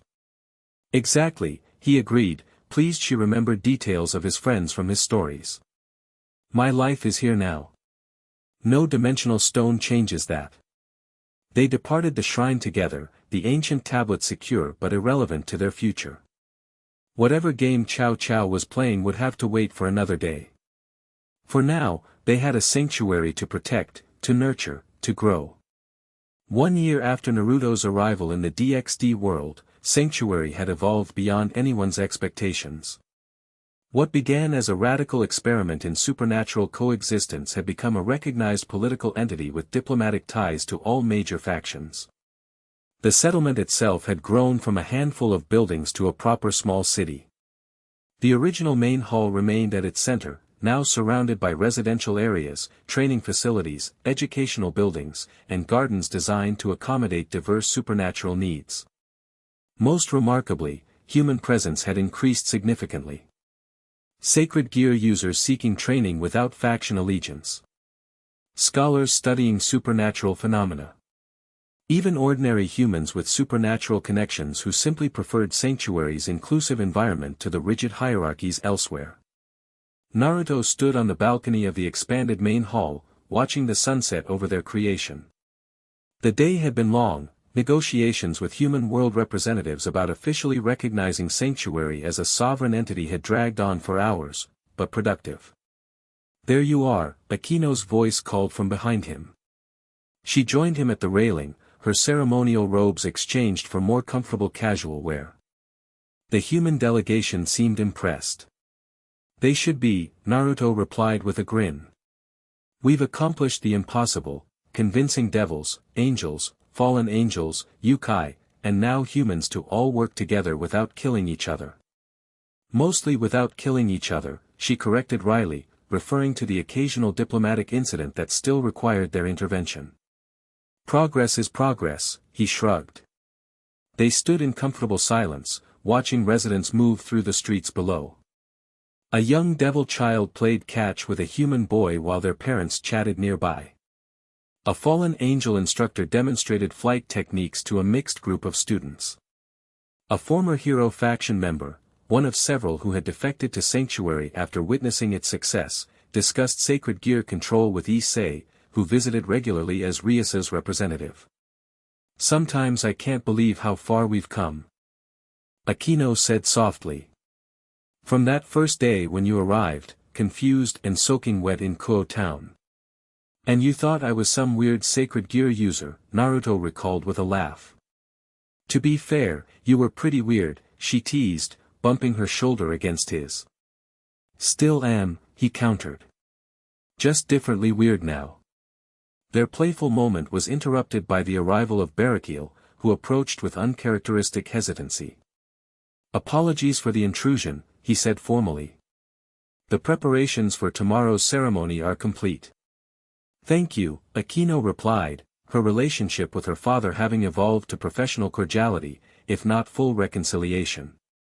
And, Barakiel continued, producing a small box from his coat, I brought this, as requested. Naruto accepted the box with a grateful nod. Perfect timing. Did anyone see you? No one, Barakiel confirmed. Though I still think this level of secrecy is unnecessary. Humor me, Naruto replied with a grin. Some things are worth doing right. After Barakiel departed, Akeno raised an eyebrow at the mysterious exchange. What was that about? What's in the box? Part of tomorrow's ceremony, Naruto replied evasively, tucking it into his pocket. You'll see soon enough. She narrowed her eyes suspiciously. You're planning something. Always, he agreed cheerfully. But tonight, I'm planning dinner. I convinced that new chef from the Yukai district to teach me his ramen recipe. You and ramen, she sighed fondly. Some things never change across dimensions. Later that evening, after dinner in their private quarters, Naruto found himself unexpectedly nervous. The small box from Barakiel seemed to burn in his pocket as he watched Akeno brush her hair before their bedroom mirror. Just do it already, Kurama grumbled internally. Your anxiety is giving me a headache. Agreed, Reiju added. For someone who faced gods and demons without flinching, this hesitation is unbecoming. Easy for you two to say, Naruto thought back. You're not the ones doing this. Taking a deep breath, he moved behind Akeno, meeting her eyes in the mirror. I have something for you. She set down her brush, turning to face him. What is it? Rather than answer directly, Naruto took her hands and led her to their balcony, where the underworld's unique stars shimmered above Sanctuary's nighttime landscape. Remember when we first talked about building this place, he asked. How everyone said it was impossible. She nodded, a soft smile playing at her lips. I remember thinking you were either brilliantly visionary or completely delusional. And now? Now I think you're both, she teased gently. Naruto laughed, then grew serious. This past year has been the most challenging and rewarding of my life. Building Sanctuary, creating something new where nothing existed before. For me as well, she agreed. Though I never expected any of this when Ria sent me to investigate a strange energy signature in Kuo Town. Life's funny that way, Naruto said, taking her hands in his. When I arrived here, I felt lost. Disconnected from everything I knew, everything I was. Her expression softened with understanding. But then I found you, he continued. Someone who understood what it meant to have two natures, to exist between worlds. And together, we created a home not just for ourselves, but for everyone who never quite belonged anywhere else. Naruto, Akeno breathed, her eyes widening as she began to suspect where this was leading. He reached into his pocket and withdrew the small box Barakiel had delivered. Dropping to one knee, he opened it to reveal a ring unlike any other, gold and silver intertwined, set with a stone that seemed to contain both lightning and golden fox dragon energy swirling together. Akeno Himejima, will you marry me? Not for politics, not for alliances between factions, but because I love you, and I want to spend every day building our impossible dreams together. Tears filled her violet eyes as she looked from the ring to his face. You know, in devil culture, marriage is an extremely significant commitment. It bonds powers as well as lives. I know, he replied simply. That's why I asked your father to help create a ring that could properly contain and represent our combined powers. My father helped with this, she asked, genuine surprise in her voice. He did. Said it was the least he could do for his daughter's happiness. Fresh tears spilled over at that. After a moment's hesitation, she nodded. Yes, she whispered. Then more firmly, yes, Naruto Uzumaki. I will marry you. He slipped the ring onto her finger, where it pulsed briefly as their powers recognized each other. Standing, he pulled her into a kiss that conveyed everything words couldn't, the journey they'd taken, the future they'd built together, the love that had grown from understanding to partnership to something deeper than either had imagined possible. When they finally parted, Akeno glanced at the ring with wonder. It's beautiful. I can feel both our powers in it. Barakiel said it's unique, no one has ever combined fallen angel, devil, human, fox spirit, and dragon energies in a single bond before. Naruto grinned. But then, we specialize in doing the impossible. She laughed, joy radiating from her in a way that made her more beautiful than ever. When did you plan all this? With everything happening with the human delegation and tomorrow's ceremony just got an additional component, he interrupted with a mischievous smile. If you're okay with it, I thought we could make our engagement official as part of the anniversary celebrations. Announcing our engagement during Sanctuary's one-year anniversary. She considered it for a moment before smiling. Perfect symbolism. The founders of Sanctuary formalizing their union as the settlement itself reaches this milestone. That was my thinking, Naruto agreed. Plus, everyone will already be dressed up and in a good mood. She laughed again, the sound like music to his ears. Always practical, even in romance. I try, he replied with an exaggerated bow that made her giggle. As they stood together on their balcony, the settlement they'd built spreading out below them, Naruto felt a contentment he'd never imagined possible when he first crashed into this strange world. From lost and confused outsider to heavenly dragon emperor to founder of a revolutionary sanctuary, his journey had been unexpected in every way. But the greatest surprise had been finding Akeno, someone who understood him completely, who balanced his impulsiveness with thoughtful strategy, who had become his partner in every sense. Tomorrow they would announce their engagement to all of Sanctuary and their allies. The political implications would be significant. The first official union between a dragon emperor and a devil fallen angel hybrid would create new precedents in supernatural law. But tonight was just for them, for the quiet acknowledgement of how far they'd come together, and the promise of where they would go next. The one-year anniversary celebration of Sanctuary's founding brought together representatives from every supernatural faction, along with select human world diplomats. The main square had been transformed with decorative lights, magical displays, and festival booths representing diverse cultural traditions. At the center, a stage had been erected for the formal ceremonies. Naruto and Akeno, dressed in formal attire that blended traditional Japanese elements with underworld fashion, prepared to address the gathered crowd. Nervous? Naruto asked as they waited for their introduction. Akeno adjusted his collar with practiced ease.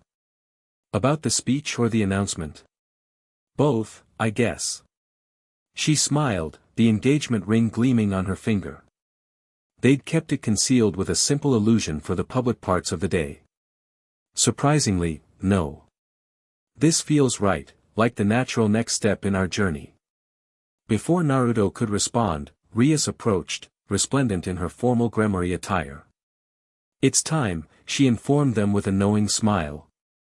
As Akeno's former king and their close ally, she had been the first to learn of their engagement. 1 year, Naruto mused as they moved toward the stage. Feels like both forever and no time at all. Time works differently when you're changing the world, Rias replied with a wink. They ascended to cheers from the assembled crowd, a diverse gathering that would have been unimaginable just 1 year earlier. Devils stood alongside fallen angels. Yokai mingled with humans. Even a small contingent of hero faction members, those who had chosen cooperation over conflict, stood respectfully near the back. Surzex, representing the devil government, offered a brief introduction highlighting Sanctuary's diplomatic achievements. Michael spoke for the angels, emphasizing the unprecedented cooperation between traditionally opposed groups. Azazel, characteristically casual despite the formal occasion, praised the refreshingly pragmatic approach to age-old problems. Finally, Naruto and Akeno stepped forward together. The crowd quieted expectantly. 1 year ago, Naruto began, his voice carrying across the square, many of you thought we were crazy. A fox-dragon hybrid and a fallen angel devil proposing a neutral territory where traditional boundaries didn't apply. It sounded impossible. Appreciative laughter rippled through the audience. And in many ways, it was impossible, Akeno continued. Impossible according to the old rules, the old ways of thinking. But we refused to be limited by what had always been. Instead, Naruto picked up seamlessly, we asked a simple question, what could be? What if people of different natures, different backgrounds, different powers could live together as equals? What if we valued each other for who we are rather than what we are? Akeno gestured to the thriving settlement around them. The answer stands before you today. Not perfect, not completed, but growing, evolving, proving that the impossible simply takes a little longer. Sanctuary began as a refuge, Naruto continued. A place for those who didn't fit neatly into existing categories. But it's become something more, a model for a different kind of future. A future where cooperation replaces conflict, where differences strengthen rather than divide. And that future, Akeno added, continues to expand beyond what any of us imagined. Today we celebrate not just 1 year of Sanctuary's existence, but the beginning of formal diplomatic relations with the human world. Applause greeted this announcement as the human representative stood a little straighter. "Which brings us to our final announcement," Naruto said, glancing at Akeno with a smile. "One that represents both personal joy and symbolic significance for Sanctuary's future." Akeno dispelled the illusion concealing her engagement ring, which gleamed brightly in the festival lights. "Naruto and I are officially announcing our engagement, a union that, like Sanctuary itself, crosses traditional boundaries and creates something new." The crowd erupted in cheers, though Naruto noted with amusement the varied reactions. Devils calculated political implications. Angels looked mildly scandalized but supportive. Fallen angels seemed proudly amused. Humans appeared simply charmed by the romance of it. "Our wedding," Naruto continued once the noise subsided, "will incorporate traditions from all factions, just as Sanctuary integrates diverse elements into a harmonious whole. It will symbolize in personal terms what we've worked to achieve collectively, the creation of new possibilities through mutual respect and cooperation." As they concluded their speech and the formal ceremony transitioned to celebration, well-wishers surrounded them with congratulations and questions about wedding details. Through it all, Naruto kept Akeno's hand firmly in his, their fingers intertwined just as their lives had become. Later, as night fell and magical fireworks illuminated the underworld sky, they found a quiet moment alone on a hillside overlooking the festivities. "Quite a day," Naruto remarked, his arm around Akeno's shoulders as they watched the celebrations continue below. "Quite a year," she corrected, leaning against him contentedly. "Did you ever imagine, when you first found me in Kuo Town, that we'd end up here?" Akeno laughed softly. "Not in my wildest dreams. I thought you were an interesting anomaly to study, not my future husband and co-founder of a revolutionary settlement." "Life's full of surprises," he agreed. "Some better than others." They watched in comfortable silence as fireworks continued to burst overhead, some created by devil magic, others by fallen angel techniques, a few by innovative combinations developed in Sanctuary itself. "What happens next?" Akeno asked after a while. "We've established Sanctuary, gained recognition from all major factions, even opened relations with the human world. Where do we go from here?" Naruto considered the question seriously. "I think we expand the model. Not just a single sanctuary, but a network of places where cooperation and integration are the norm rather than the exception." "Ambitious," she noted with approval. "We still have opposition," he acknowledged. "The old Satan faction may be weakened but not eliminated. The hero faction remains divided on whether to work with us or against us. And there are plenty of traditionalists in every faction who see what we're doing as threatening." "But we also have growing support," Akeno countered.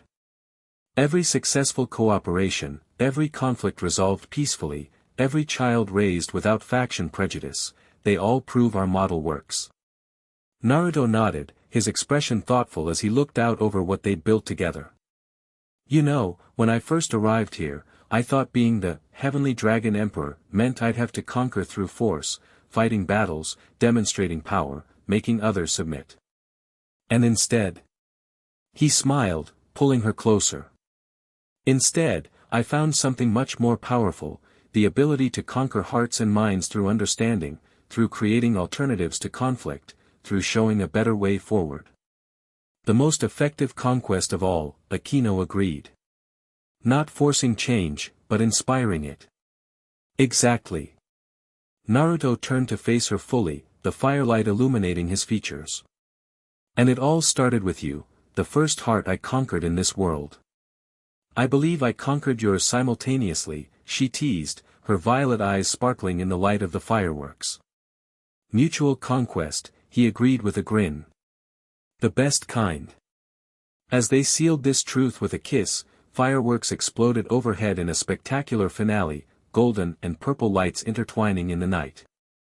Sky, a fitting symbol for the Fox Dragon Emperor and his fallen angel queen, whose unique union had changed the underworld forever.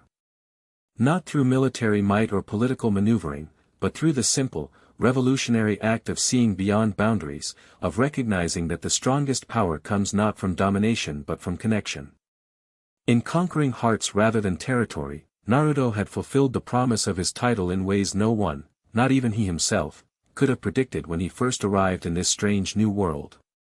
And as Sanctuary continued to grow beneath the celebrating sky, its future expanded with infinite possibility, just like the love between its founders, who had found in each other the belonging they'd both sought their entire lives. The end. Thank you for watching this video. Please be sure to subscribe to our channel and like this video.